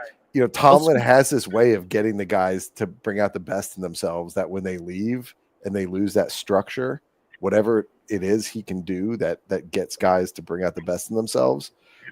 For some reason, it just doesn't seem to work elsewhere. So, Yeah. Whatever. Moving on. Chef. Hold I on, was thinking about that commercial. Just to recoup, Jamie and I picked the Eagles. Louie and no, Ralph picked the Eagles too. Ralph picked the Eagles too. okay, so Yeah. 3-1. Okay, that's Yeah, your yeah. upset. Cool. Yeah, that's my Wait, upset. Louie, are you writing these down? You used to always take notes on these. No. What I'm gonna do is I'm gonna go back and I'll write everything down because I got to Alright. do reels and stuff like that. 'Cause- So I'll write everything down. I don't have anything you in front remember, of me right now. Ralph, what we would always do is the next week we would do a quick rundown and then just make fun of Louie for being wrong. Actually, I was pretty damn good. I don't know if you guys remember, but I used to I do a was lot number of, one by far, by a huge amount at the end of the season. I used to you be remember? very good at picking upsets, bud. Yeah, you know it. And then you started a podcast. Yeah. All right. I keep saying Chiefs. Chiefs Chiefs, versus the Shots. Yeah. I'm gonna go ahead and say I'm gonna keep this short because we got to move along. Yep. So the Chargers are improved in my opinion. They got a good thing going on up there. The Chiefs are on that down. Maybe I'm not gonna say they're on that downward spiral. I think it's going to be difficult for them this year because that division has greatly improved. I'm not counting out the Chiefs yet, but even the New England Patriots and Tom Brady, when they were going on those serious title runs, there was a drought in New England for a long time. Not a long time, but you know what I mean, a couple of years here and there. I think the Chiefs are going to be competitive this year, but I still think that the Broncos, the Chargers, I don't think the Raiders, but that's a tough division. I'm going to go ahead and take the Chargers. I'm taking the Chargers here too, not just because of my love for Najee Harris. Although I will say, adding a workhorse back like that, who he's classic Bama. He runs through tackles. He likes getting hit. He's so strong. He's lost an eye, but I think that's going to be a huge difference maker for them. Yeah, Ralph, who do you got? I'm going with the Chargers. I think Kansas City. Travis Kelce, they're a year older. He's engaged to Taylor Swift. No Rashee Rice. Yep. I think he's more of a gadget player than an actual, receiver. And I think they traded one of their receivers away to San Francisco. So, it's going to be all on Mahomes. And I forgot to mention, too, Omarion Hampton is another rookie. And Oh yeah, great call. I think he's going to get a lot of snaps because of his versatility. He can, run between the tackles outside, and he can pass catch. That's another weapon for Justin Herbert to use. So I'm going to go with the Chargers. All right, man. Dino, we lost Dino. Dino might come back. I think he's probably going to go with the Chiefs, if I had to guess. Let's assign it to him and then make him defend it later. Next game, it's very, very easy. Yeah, Dolphins, Colts. So that's not the game I had. I'm sorry. That's okay. I got everything lined up. I know where you got that one. I got where you actually go with this. Yeah, it's got to be Dolphins, right? I love Tua from Bama. I know his brain is scrambled, but the Colts organization is like. Hey, I'm back. Hey, I want to take the Chiefs. Yeah, right on cue. I called it. He's going to take the Chiefs. We took the Chargers, all of us. Now we're talking Dolphins, Colts. The Colts organization is just such a mess. Dude, I mean, the quarterback situation and the owner guys, fuck, man. Yeah, it's not good. What a disaster. Dude. Yeah, but the Dolphins are no better. The Dolphins really, what did they do this offseason? They've been having issues of their own. They traded away Jalen Ramsey. They've had some issues. I think Danny Dimes might put up a W for the Colts here. I don't know, Ralph. What do you think? I'm going to take the Colts. Go ahead, Ralph. I want to take the Dolphins, but like you said, the Dolphins been having issues.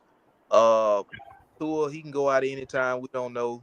Tyreek, don't know what his relationship is like. Mike McDaniel talking crazy lately, so I wouldn't be. Yes, that is true. Yeah, I wouldn't be surprised if the Colts pull this one. I like the rookie tight end Tyler Warren. I think he gonna usage, especially from Danny from Jones. I don't see that like a gunslinger quarterback to feed his receivers. I think he's more of a that was perfect for the Colts for the type of quarterback they got. It looked like it's gonna be a pass heavy to the tight end and run with Jonathan Taylor. But I can see the Colts probably squeezing this one out, and it ain't gonna be a good start to the Miami Dolphins. Yeah. So I don't think so. Let me hit you guys with a classic Jamie stat here. The stat in football for EPA, expected points above average, right? It's kind of like wins above replacement in baseball. Out of 34 qualifying quarterbacks who had enough snaps in the last, I think, 2 years. There are 34 quarterbacks who qualify for this stat. The lowest expected points is Daniel Jones. I would like to point out that Anthony Richardson also qualified for this stat, and Daniel He's the Jones. runner-up. Let me finish, Dana. Richardson also qualified for this stat and is several spots above Daniel Jones. So you add a bunch of objective stats together, and you find that Daniel Jones is actually the worst qualifying quarterback in football. I think this is something Stan and I used to talk about a lot. There are certain players that are just practice field legends, and I think Daniel Jones must just have the most amazing practices. Yeah, I mean, I don't know. He was terrible with the Giants. I'm not gonna lie. He had one slightly above average year, and they treated him like he was the second coming. Yeah, he got paid. I mean, they kind of do that anyways. They always have kind of like doofus quarterbacks there in New York. Eli Manning looked like a doofus. He was good though. I mean, I'm not gonna lie. It's just the facial reactions. I don't know what's up. It's got to be the worst quarterback to ever win 2 Super Bowls, right? Yeah, no shit. Against the Patriots too, of all teams.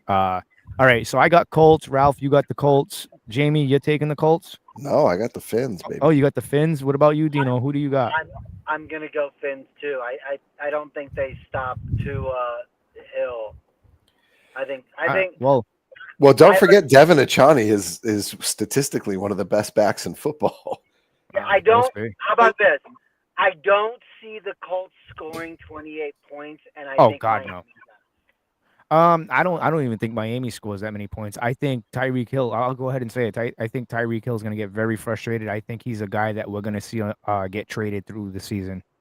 Yeah, I wouldn't be surprised. I think Miami's going to implode. I will point out Ollie Gordon is also another rookie that is looking really fun to watch. Had a monster preseason. Yeah, I mean, having that kind of backup with Devon Achani is that makes them dangerous, and they showed the last couple of years that a 1-2 punch at running back can free them up at wide receiver. So we'll see. I mean, JT Olson says to comment on the Colts and Dolphins. Colts Dolphins is who will be the first coach fired this year bowl. Ooh, 100%. You think so? I mean, I don't. I think Browns can't fire the coach. No, I think the Dolphins kind of wait until the end of the year to make some plays there. Stan says Sam Bradford had the goofiest face while playing. No, you want to see the goofiest face. You have to go back and look at Trevor Lawrence getting sacked by the Buccaneers. I think it was KJ Britt who hit him the face. I'm going to see if I can pull up the picture, but it was pretty funny. It was pretty good. All right, let's move on to this game, the Steelers and the Jets. Jamie, I'll let you take this one, buddy. This is a tough one because it's a great revenge game for both quarterbacks. It's Bears Packers, right? Yeah. Justin Fields. I am taking the Jets because I think this is the year that the Steelers' magic finally ends. That they've just added too much chaos to this machine. The Jets' defense is incredible. Yeah, they got a good defense. And Aaron Rodgers is just look, Aaron Rodgers, first ballot Hall of Famer, right? One of the greatest quarterbacks to ever live, no question. Did I just hear that right? I never said he's a bad quarterback. He's a bad person. Well, just ran a red light for no good reason. Brett Favre was a bad quarterback and a bad person.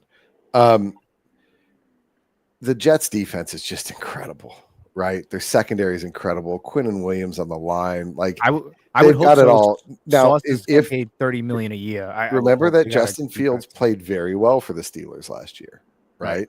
He went 4-2 with an otherwise not particularly exceptional team. I mean, they had a good young center that helped a lot, but but now he's got Garrett Wilson to throw to.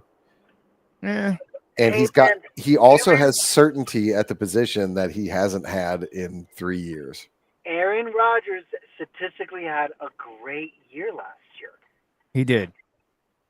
Stan says Brady even says Aaron Rodgers had the best passer in the NFL ever. I mean, listen, I'll pay the devil his due. I mean, there was a time when I knew Brett Favre. Actually, Brett Favre was almost traded to the Buccaneers with Gruden. But Aaron Rodgers, there was a possibility where I was like, you know what? Obviously, number 12 is going to be gone. You know, he's going to retire. There's going to be another number 12 that's going to be available. I thought Aaron Rodgers was a candidate for the Buccaneers, but I'm kind of glad he didn't come to Tampa because it was a circus. Yeah. It was a circus. It was a circus, man. And thank God they didn't have the cap room to do that. But honestly, I think if he doesn't tear his Achilles on like the third snap of the season, I think they may have gone to the Super Bowl that year. Like, wow, that's bullshit. And we'll also never know. But I mean, for me, this game, it's going to be interesting. This is going to be, I actually highlighted this. I talked about this when the schedule came out, Jamie. I don't know if we talked. I think we did talk about this. The Jets and Steelers, how ironic week 1, Aaron Rodgers plays the Jets and then Justin Fields plays the Steelers. Very, very ironic. I'm going to take the Steelers in this scenario. I think it's going to be a pretty good game. I think it's going to be a very low-scoring game. I don't think that Aaron Rodgers is going to be slinging it all over the field because that defense knows him and they know him well. Just like he knows, what do we got here? Just like he knows.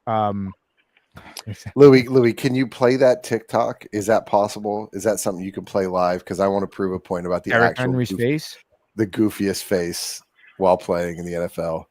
Derrick Henry running at top speed. Nah, I mean, sure, that's great. But there's a video in there. Someone put together a compilation of Derrick Henry running at full speed. Well, I don't want to get copyright. That's the whole thing. It's a TikTok. You can put whatever you want. Yeah, I know. You'd be surprised. You get copyright strike. I'm telling you, you'd be surprised. Remember those little videos, those vignettes I used to do? Yeah, there's a reason why that stopped. To be fair, I did in fact warn you not to do that because you were going to get. Yeah, you did. All right, let's move on. We got a next game. Run of time. All right. Well, all right. So I got the Steelers. Ralph, who do you got? I'm going Pittsburgh. I think the Jets is going to be a good defensive team, but it's going to be too much on Justin Fields' shoulder with Aaron Glenn. So I'm going Pittsburgh. Yeah, me too. I'm going Pittsburgh. I can see like a 17-13 type of game. Yeah, that's what I'm thinking. I don't think it's going to be big time scoring. I think you're going to see Justin Fields' legs again for the first time since he left the Bears, and I think it's gonna tear the game open. Dino, who you got? I got Pittsburgh. Am I the only Jets voter? Yeah. Oh, I don't think I've ever predicted the Jets to win a game. Literally, NFL scriptwriters getting warmed up. Shout out to Stan, man. He may get a free case of beer from me instead of a free jersey giveaway. But yeah, that's going to be a good game, though. I'm not going to lie. I'm interested to see that game. All right, next game up on the schedule is the Carolina Panthers and the Jacksonville Jaguars in Jacksonville. Ralph, I'll let you kick this one off. Obviously, we all know who you're going with here, but why? I'm going with Carolina. I think we improved on the offensive side of the ball. Like I told y'all on the previous episode I was on, it's going to come down to the defense. Hopefully Jason Horn stay healthy. And offense, we signed Hunter, traded Adam, but we got Tech McMillan and Xavier. We got a lot invested in the offense. So I think Dave Canals is going kind of unleash the offense and build off of how we ended the season last year. And the last time we opened the season up in Jacksonville, we went to the Super Bowl. All right. I don't think you guys. All right. I'm gonna. Is Alice on the hot seat? No, absolutely not. No way. He's doing just fine. He's got to have a really bad season this year and have a really bad season next year, and then he's gone. But no, they gave him a lot of rope because that team was. Yeah, and what he did last year was incredible for what he had.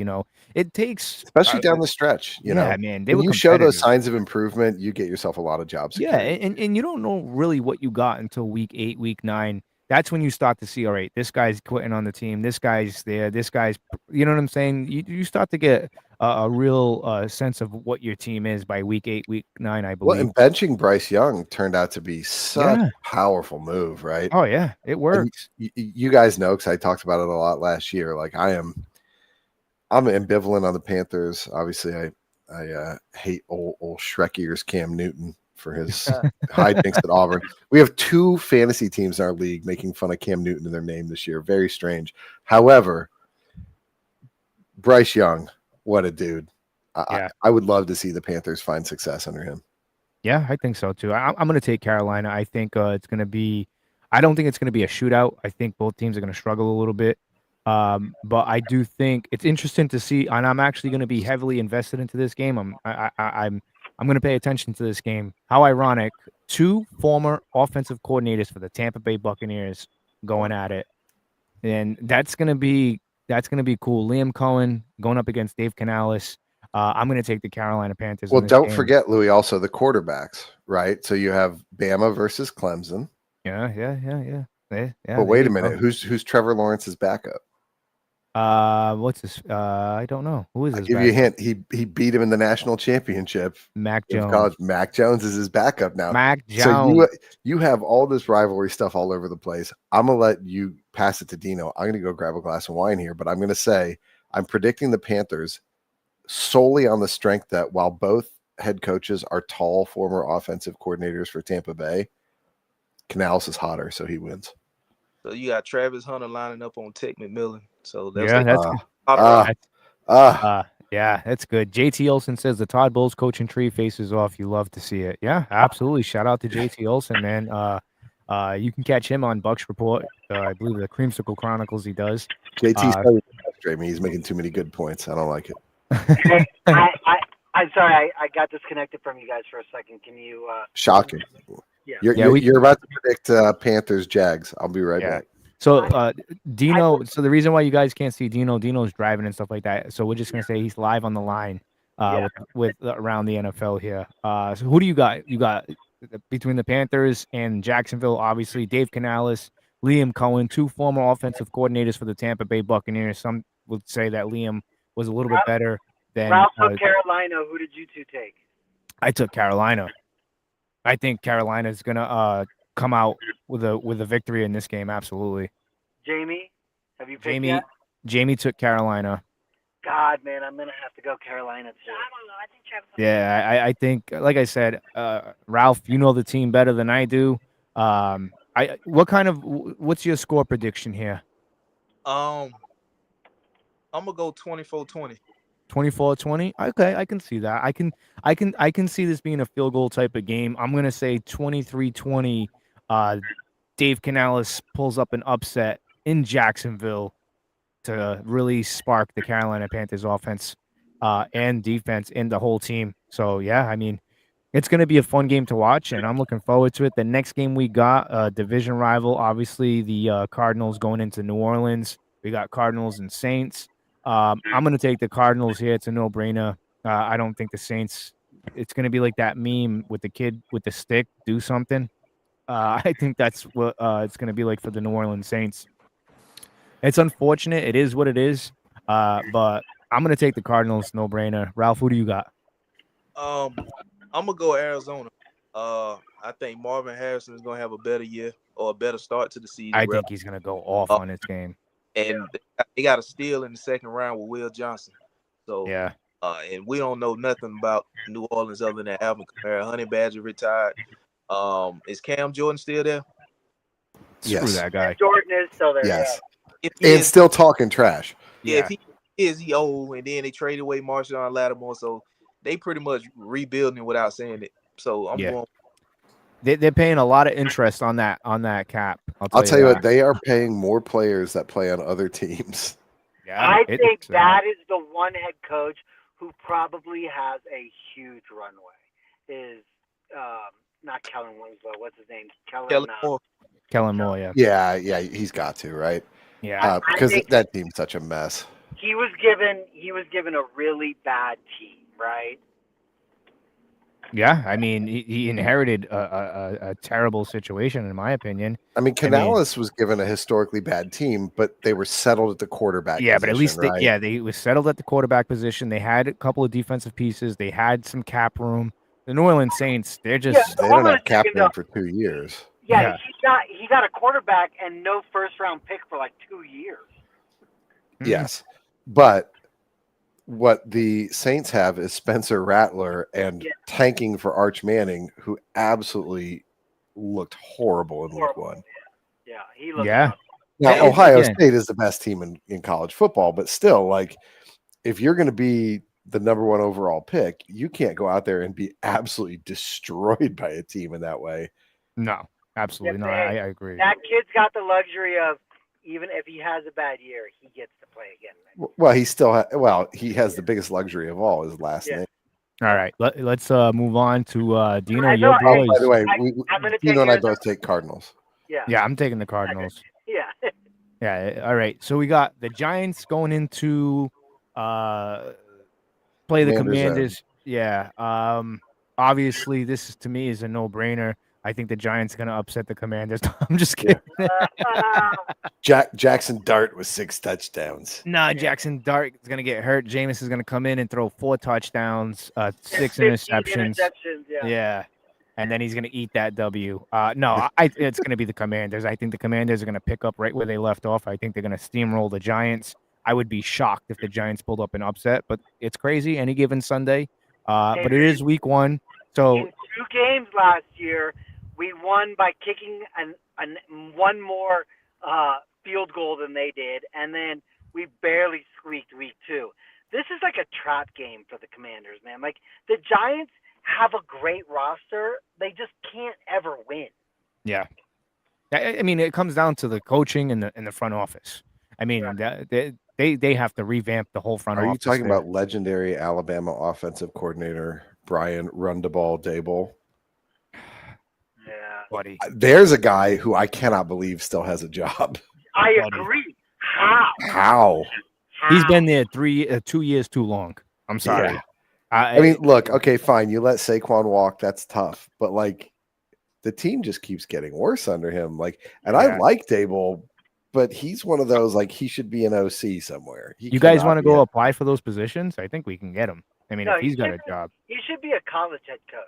Yeah. I mean, maybe some coaches. We didn't even talk about Belichick. You know who shouldn't be a college head coach? Brian Belichick. Or Bill Belichick. Bill Belichick. We'll get into that. I want to finish up here. Everyone's taking the Commanders? Yeah. Commanders. Ralph, you got the Commanders? Yeah. Give me the Commanders. Now, if this game was at MetLife, I'd probably take New York. New York got a good front forward. Abdul Carter, Thibodeau, Dexter Lawrence, Brian Burns. Yep. You know, I forgot about that. The Commanders rebuilt that offensive line because of the Giants and the Eagles.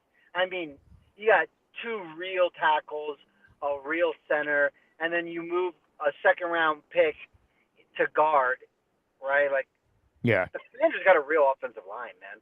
They're gonna run the ball this year. Yeah, I mean, we'll see. I mean, I think they're gonna pick up right where they left off.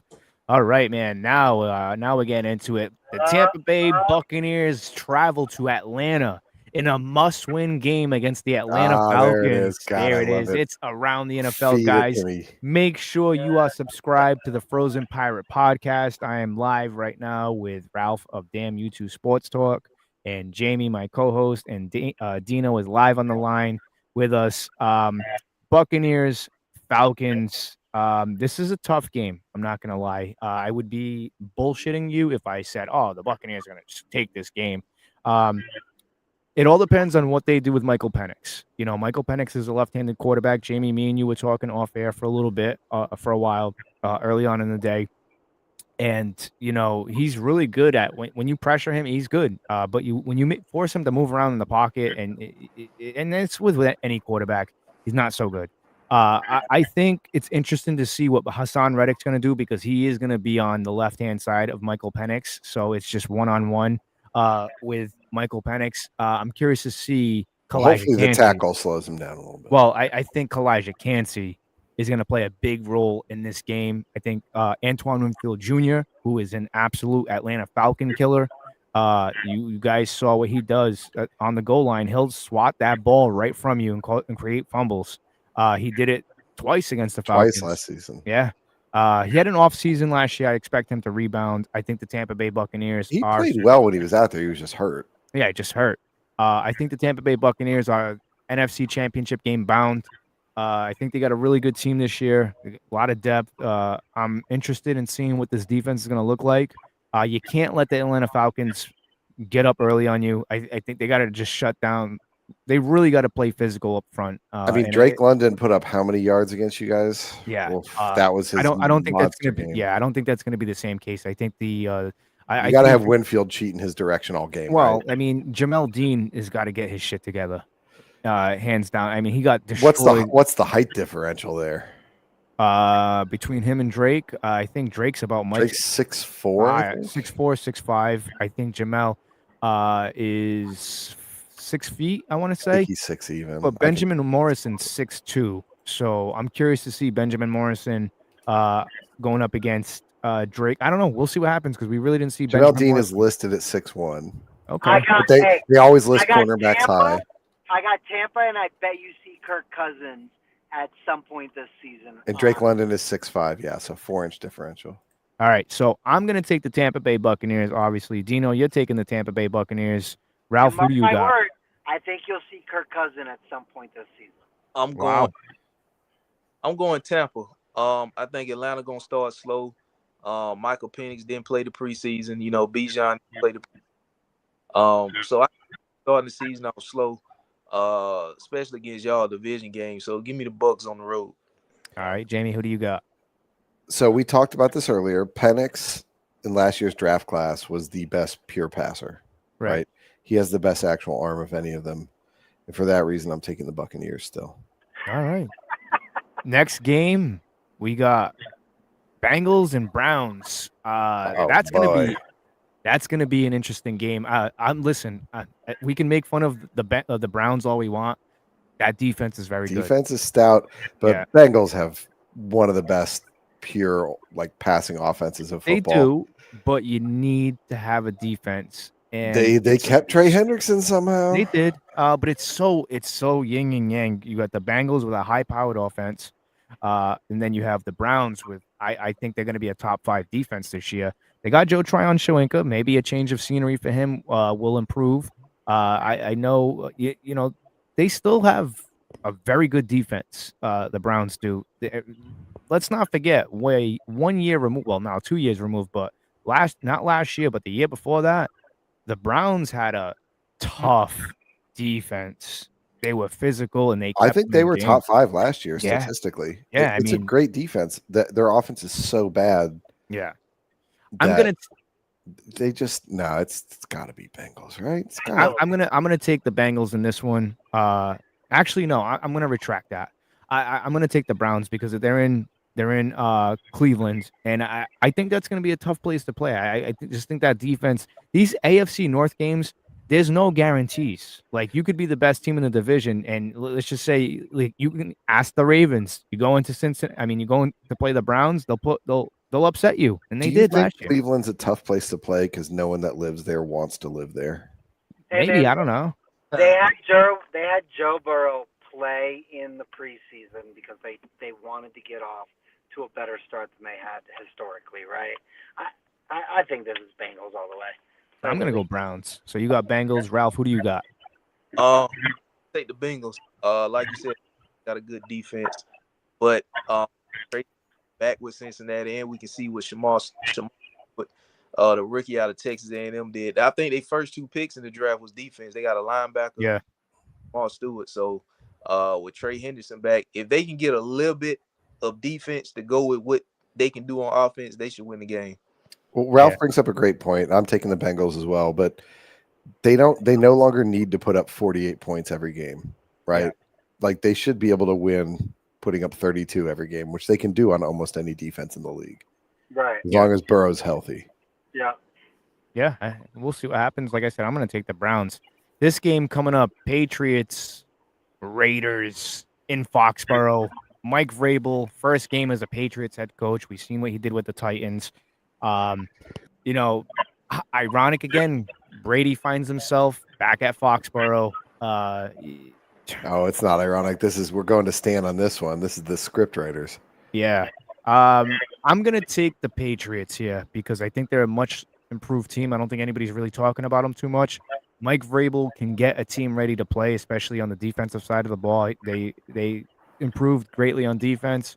I like a head coach who gets in there with his players and gets dirty, shoves them up. Like, just one of the guys, and he's definitely one of the guys, and they have a great respect for him. I wasn't big on him being the head coach. I thought they should have went Liam Cohen's direction, just him being the hometown guy. But they went with Vrabel. I like the decision now. I think it's paid off. They looked pretty good in the preseason. The Yep. Raiders, they do have Diggs May looked good in training camp, dude. yeah. I mean, he's got to stay healthy though. That's the thing. Yeah. He I looked do pretty think. good last year throughout most of the season too. Yeah, The wild card's going to be Ashton Gianti. Yeah, Do that's the the thing. Patriots have the personnel to stop him consistently? Because he was making like experienced professional men look like little boys in the preseason, Yeah, and not just third stringers, right? Like, yeah. he I mean, was you putting got starters on their asses. yeah, you got Geno Smith as your starting quarterback for the Raiders. I still think if the Giants really wanted to win moving forward, they should have drafted Genty and Yeah. not Abdul Carter, right? But And then taking Shador over Jackson Dart. whatever. Yeah, it is what it is, man. They can't go back on it now. The pick is in, and that's that. And you got to go with it. So I just think I think the Patriots. I think it's going to be an ugly game. I think that's what it's going to be like when you play the Patriots. I think they're going to maul you on defense. They're going to be physical. But it's up to Drake May and the offense to put up the points. Can they put up the points? We'll Yeah. wait and see. Well, look, Drake May in a tough red zone situation, top 10 quarterback in the Yeah, league, right? he can sling it. Guys, he can sling it with his back to the end zone while getting hit. Like, Yeah. he just has a nose for points. It's, can he engineer good drives? Can Yep. he mix it up? Can he Not turn the go ball check over. downs? Right, exactly. You know, Yeah. not play hero ball all the time. Yeah, I'm going to take the Patriots. Who do you guys I got? think overall the Patriots just have a better roster, man. You know? Yeah. I can't believe we're actually saying that. That's the crazy part. Patriots. Ralph, what do you got? I'm a England. New England? Yeah. Outside of, I think this is gonna load the box, especially with Mike Vrabel being the defensive minded guy back in New England. They gonna load the box to stop Ashton Jenny. You know, ain't nobody out there to throw the ball to other than Brock Bowers as a tight end, but Jacoby Myers, he won out and then brought in Amari Cooper. He ain't been up for what, maybe 2 weeks, maybe. Yeah. So To be fair, Bowers had the best rookie season of any tight end in the history of the Oh, yeah. game with He a did. garbage team. Can you believe, though, on the NFL 100 that Bowers was 20 and Jaden Daniels was 21? That's crazy. I didn't know. Yeah. I mean, I you don't gotta, really pay yeah, but attention you gotta understand that, like, Bowers literally had statistically the best rookie season of any tight end in history. Yeah. Well, we'll see what it does Well, this Sunday. and Jaden Daniels had the best rookie. Yeah, I mean, He had one of the best, but Yeah. They I belong think in it the was same CJ conversation. Stroud, though, right? CJ Stroud had a fantastic rookie year. But anyways, we'll see. All right, let's move on. 49ers, Seahawks. I Yep. mean, how you guys feeling about this game? Jamie, I'll let you take the lead here. This one is going to be entirely based on how many 49ers players get season-ending injuries in the first half, and it will probably be multiple.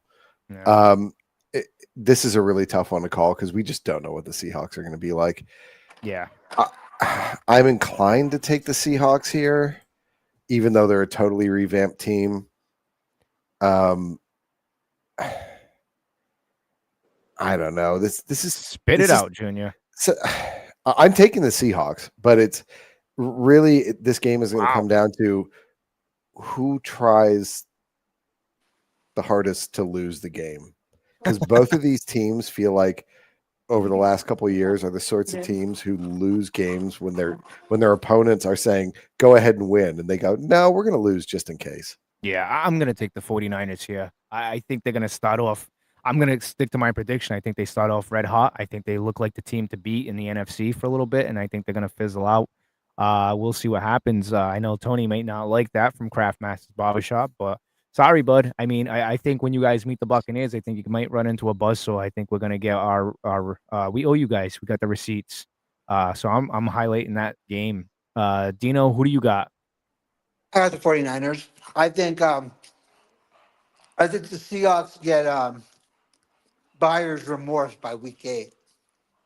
With Sam Darnold, huh? I think he's a Yeah. good quarterback. We'll see what happens. Ralph, who do you got? I'm gonna go Seattle at home. I think San Francisco, they lost a lot on the defensive side. They down Brandon Ayuk. I don't know if Ricky Pascal gonna play or not. Yeah. They confirmed he's healthy and good to go. Okay. All right. I mean, I'm gonna. Be the one. I guess that would be the 1 and 2. McCaffrey should be good to go. They lost a lot on the defensive side of the ball. Greenlaw gone. The safety Hufunga gone. Yeah, Greenlaw being gone is huge. Ward, he's gone. So I think it'll be a close game, division game, but I'm gonna go with the home team, Seattle.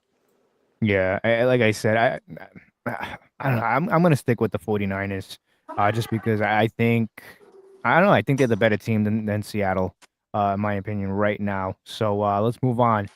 Hold on, Titans. I want to say one thing. I think the 49ers made a mistake by not trading Shanahan. I think Trading? I think You mean firing him? no. Well, you can't trading trade him. coaches.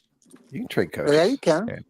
John Gruden. I mean, what are you talking about? Yeah, no, I know, but I'm just saying. I mean, you don't really see trades for coaches anymore. I don't think anyone was inquiring after him, were they? No, I don't think so. No, I don't think he could lead a team to a Super Bowl, in my opinion. I don't think so, and that's just me. All right, Titans, Broncos. Who do we got here? I'm gonna take the Broncos. I mean, it's a no-brainer in my opinion. I think Sean Payton. I can't believe I'm saying this. Sean Payton really has that team playing well. Their defense looks stiffening, and they have some great uniforms that they altered. I do love those snow cap helmets that they got there. They're nice, dude. I'm not gonna lie. Number one defense in football last year. Yeah, I'm taking the Broncos. Ralph, who do you got? And they only got better. Yeah. Give me Denver. I think this is gonna be a real tough week 1 assignment for Cam Ward, the number 1 overall pick. He's short on wide receivers outside of Calvin Ridley, but when you got Pat Surtain and I forget the other guy's name, the other corner out of Texas they drafted first round. It's kind of like the no-fly zone again. That's gonna be tough for a limited offense that Cam Ward got to work with. So give me Denver. All right, you got Denver. Dino, who do you got? I got Denver. I think Denver wins the AFC West. I think they dethrone the Chiefs. Really? Wow. Yeah. I mean, the Chargers, the Broncos, the Chiefs. They arguably have one of the best rosters in the NFL, like offense and defense. Yeah, I mean, I wouldn't say the offense. The only problem is that their quarterback is like what, almost 43, 44. Yeah. Bo Nix there. He's got I don't know. See what happens there. All right, next game, Lions. My answer is Broncos, by the way. Yeah, you said Broncos. I could have sworn you said Broncos. Oh, I'm sorry, buddy. All right, Lions and Packers. This is going to be an interesting game. I don't know if Micah Parsons is going to play this game. I don't know. I'm kind of undecisive here. It's a 4:25 game. Ralph, who do you got? I want to hear what you guys say, and then I'll take it from there. I want to say Detroit, but Detroit lost a lot on the coaching staff. Oh yeah. But I'm gonna still go with Detroit because I'm not sure if Micah gonna play or not. I just think offensively, Detroit got more than Green Bay. I don't know if Aiden Hutchinson gonna be 100% ready to go, but Dan Campbell got the team looking probably the best that I done seen in my lifetime of knowing who the Detroit Lions were. Yep, that's a great point. Yeah. So, no one's thought about them since Barry Sanders. Yeah, exactly.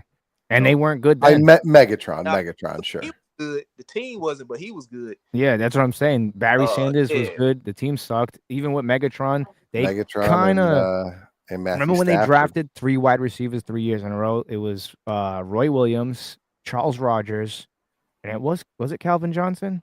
No, it was somebody else. Roy Williams, Charles Rogers, and it was another wide receiver. I can't remember. It was 3 years in a row. Ralph, the answer is Jahdae Barron, by the way. Yeah, out of Texas. Yeah. Okay. So Texas cornerback, who's the cornerback 2 for. Although I'm not sure if he's playing week 1. I feel like he might have gotten an injury, but he will be. Mike Williams, that's who it was. Mike Williams. That's right. I think Green Bay's number 1 is who? Matthew Golden.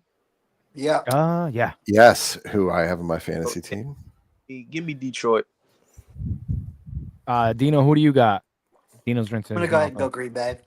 You're gonna go Green Bay. Remember what my prediction was? No team in the NFC North wins more than 10 games. So I think I've got it on the list. Don't worry. Yeah, I'm going to stand by it. I think you're going to have 2, 10, and 16, or I think 2 teams will get to 10 wins, but I don't think anyone We just goes got 11 or breaking so- 12. news. so- 49ers and Jennings reach deal. A wide receiver agrees to restructure contract, allowing him to earn up to $10.5 million this year, according to Adam Schefter. So how ironic we were just talking about the 49ers. So let's. I Rachel. think Ralph is right about the weakness at wide receiver for the Packers, but that has been true forever. Yeah. They only ever have one good wide receiver. Now, Matthew Golden may be that receiver, but Romeo Doubs is not nobody. Let's also not forget that they have Tucker Kraft. Who? Tucker Kraft, Kraft. their tight end. I'm just kidding. Wow. Not nice. Not nice. Hilarious. Yeah. I mean, he had an almost 1,100 yard season last year, right? Average 13 yards a catch, 9 touchdowns.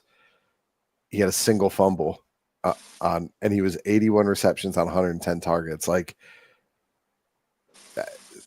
especially for a guy that really didn't see a ton of action earlier in the year.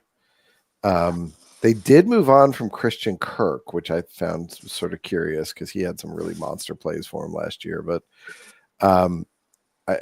this is a tough one for me because I like the Lions and I hate the Packers, but the Packers are going to win. I'm going to go with Detroit. That's just me. I'm going to go with Detroit. I don't think they're dead yet in the water. It's early on in the season, but I'm going to go with Detroit. I don't think Dan Campbell lets this team just roll over and die. Who are the offensive and defensive coordinators now? Couldn't tell you. I really don't know. I literally don't know. I think one of the defensive coordinators, I should know this because he was on the Buccaneers staff. I'm pretty sure. I'm not 100%. Jamie, if you want to look that up, we'll move Already on. typing it. Beautiful. That's why Jamie's a stat guy, man. All right, Yep. next game. Kelvin Shepard. Calvin Shepard.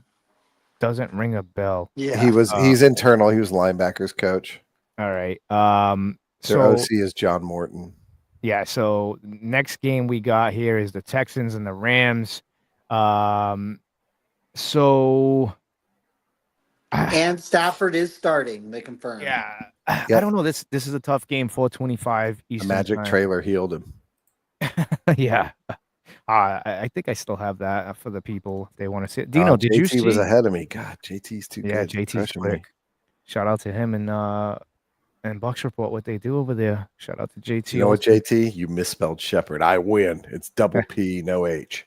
let me look it up again. I'm trying to find that because I don't think Dino's seen the pod.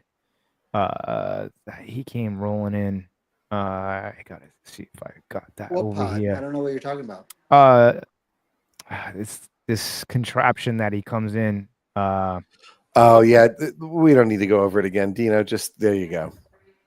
That's Matthew Stafford's. He was in a post World War II retro future silver bullet healing pod. Yeah. Do you still have the picture of the inside? I'm getting it right now, bud. I can't see anything that Louie's putting up. I mean, well, that's on you. Get a computer. Yeah. I'm on How about that? You'll notice that the guy does have a tiny erection, which we don't know if Yeah, that's we don't know based on. why. We don't know if Brett Favre has tried this machine yet. Yeah.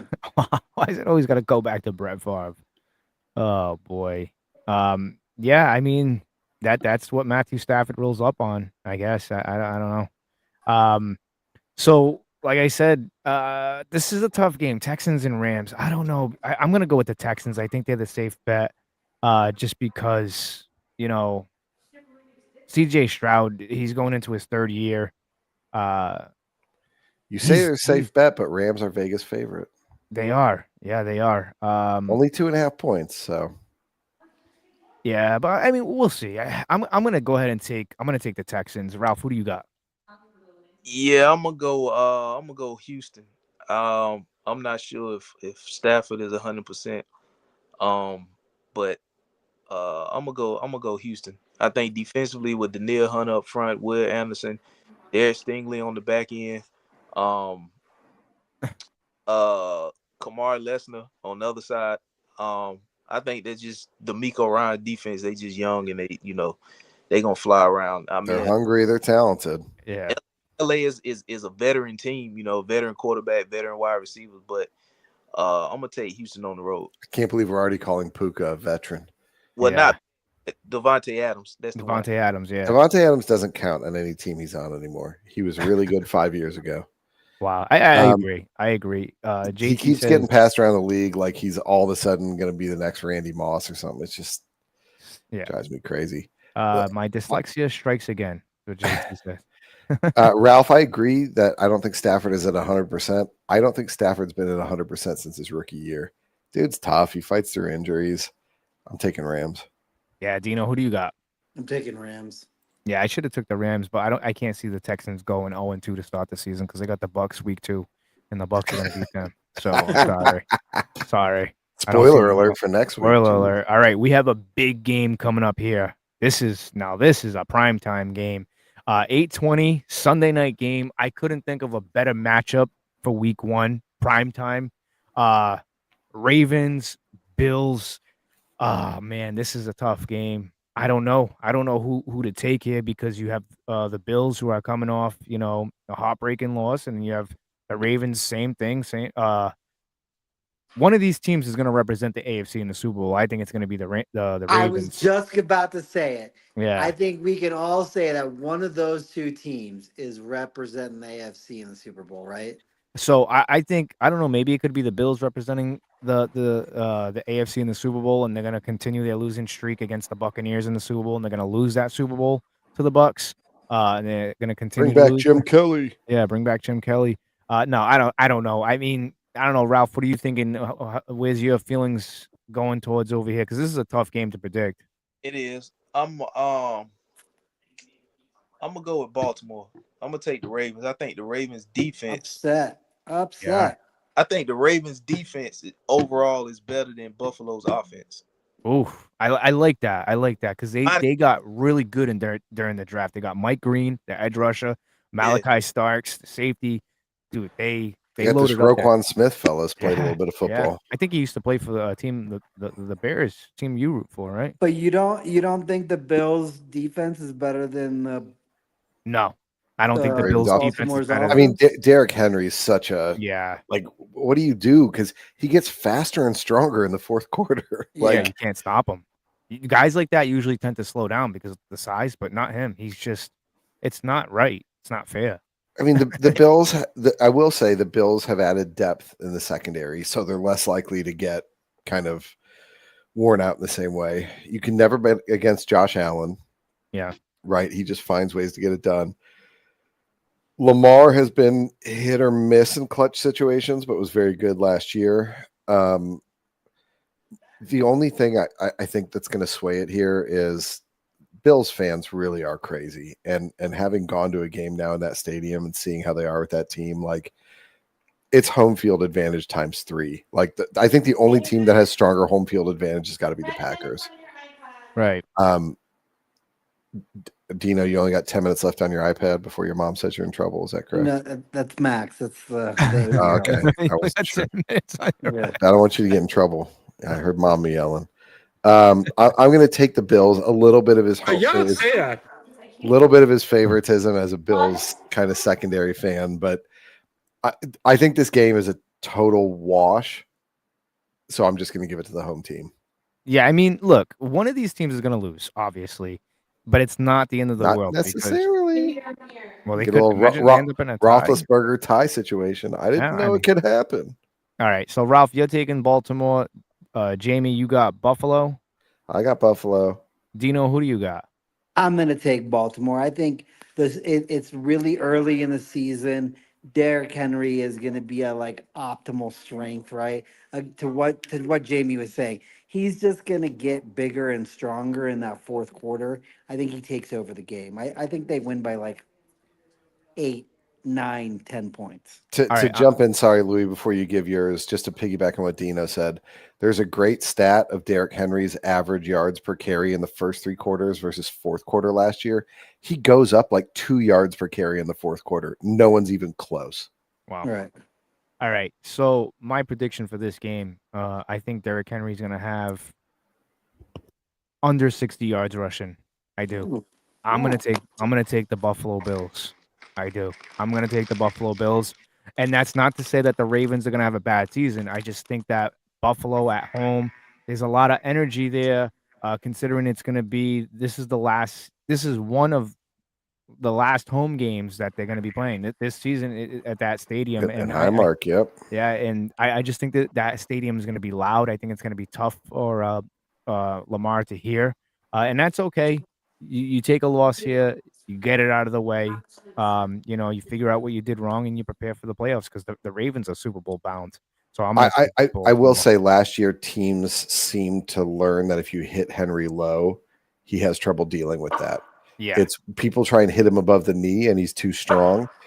But you had a few teams figure out that if you can just get the ankles, he goes down, and the Bills are a very well coached team. So yeah, I mean, again, I'm going to take Buffalo here. All right, next one. The final game, man. The Vikings. Some are saying it's the biggest game of the season. Could be. Is it a must win for the Vikings? Yes. Look, this is going to be an interesting game, but I think that the Bears are going to come out on top here because you have J.J. McCartney. I mean, I could be dead wrong. He could probably sling it all over McCarthy. He could probably sling it all over the field on you guys. We don't know. I mean, I don't really know. How's the defense looking for the Bears, Jamie? Oh, phenomenal. I mean, it's a little bit of nagging injuries in the secondary, but we have the last couple of years have had one of the top 10 defenses in football. Very, very talented, especially in the backfield. We still need a little bit more on the D line. And Austin Booker had a phenomenal preseason, much like he did last year, once again grabbed himself a leg injury. So the pass rush is going to be a little bit of a problem. But we've got a great linebacking core, good safeties, very, very good cornerbacks. So nice. I'm curious to hear what you have to say about this one, Ralph. What do you got, Vikings or Bears? I'm going Chicago.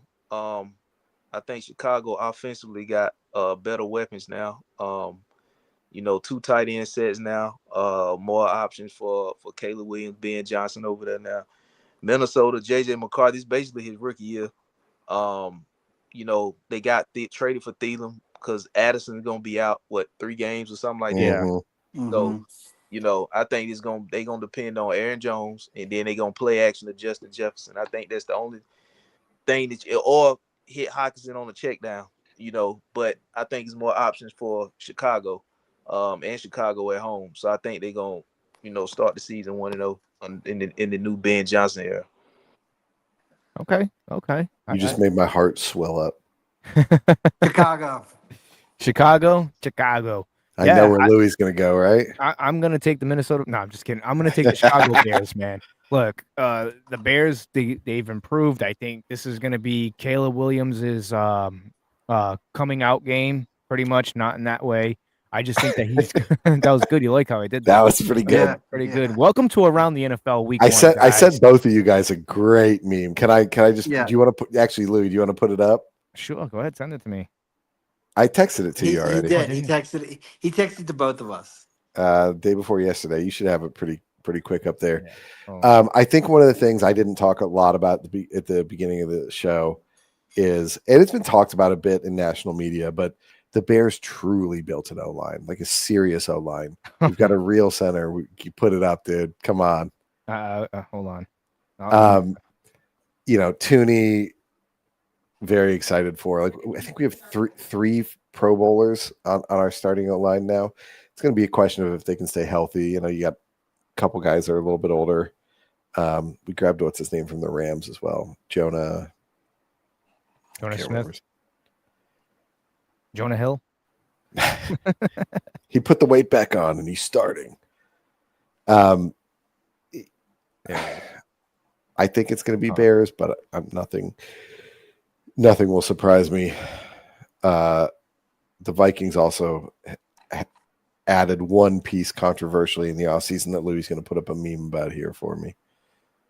I feel like the entire NFC North, the home team is going to win every week.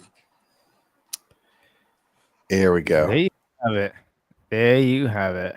Let's see here. Breaking. The Vikings 2 male cheerleaders will not be allowed to enter Soldier Field on Monday night after the Bears expressed serious concerns. Ben Johnson believes that Minnesota is using the male cheerleaders in an attempt to seduce star quarterback Caleb Williams. Oh my God. Welcome to Around the NFL. Is it homophobic? Yes. Is it funny? It's pretty funny. Even making fun of my quarterback, it's pretty funny. And that's the good thing here about Around the NFL. You guys get good, funny, wholesome entertainment. Look at this guy on the screen there. Is that the mascot for the show? Yeah, Georgia. It's the Georgia Bulldog. There you go. All right, Ralph. Before I let you go, man, I'm gonna put you on the full screen. Let everybody know where they can find you and what do you got going on. IG and them _ YouTube _ sports talk, and the podcast is coming soon. Nice. Appreciate that. And like I said, this dude is like my sports center every morning, man. Like I said, I click on the story, something interests me, and boom, I'm up to date with everything. Yeah, I'll tell you what, it's my sports center every morning. Appreciate it. Yeah, no problem, man. All right, man. I'm looking forward to working with you throughout the season. Before we wrap it up, I got a question. Is Taylor Swift the Super Bowl halftime show? My God. I wouldn't doubt it. I mean, nah, they can't. They can't. Well, who's in charge of that? Jay-Z? That'd be like letting Tom Brady buy a team and then play his former team in week 1. The NFL would never do something so obviously scripted.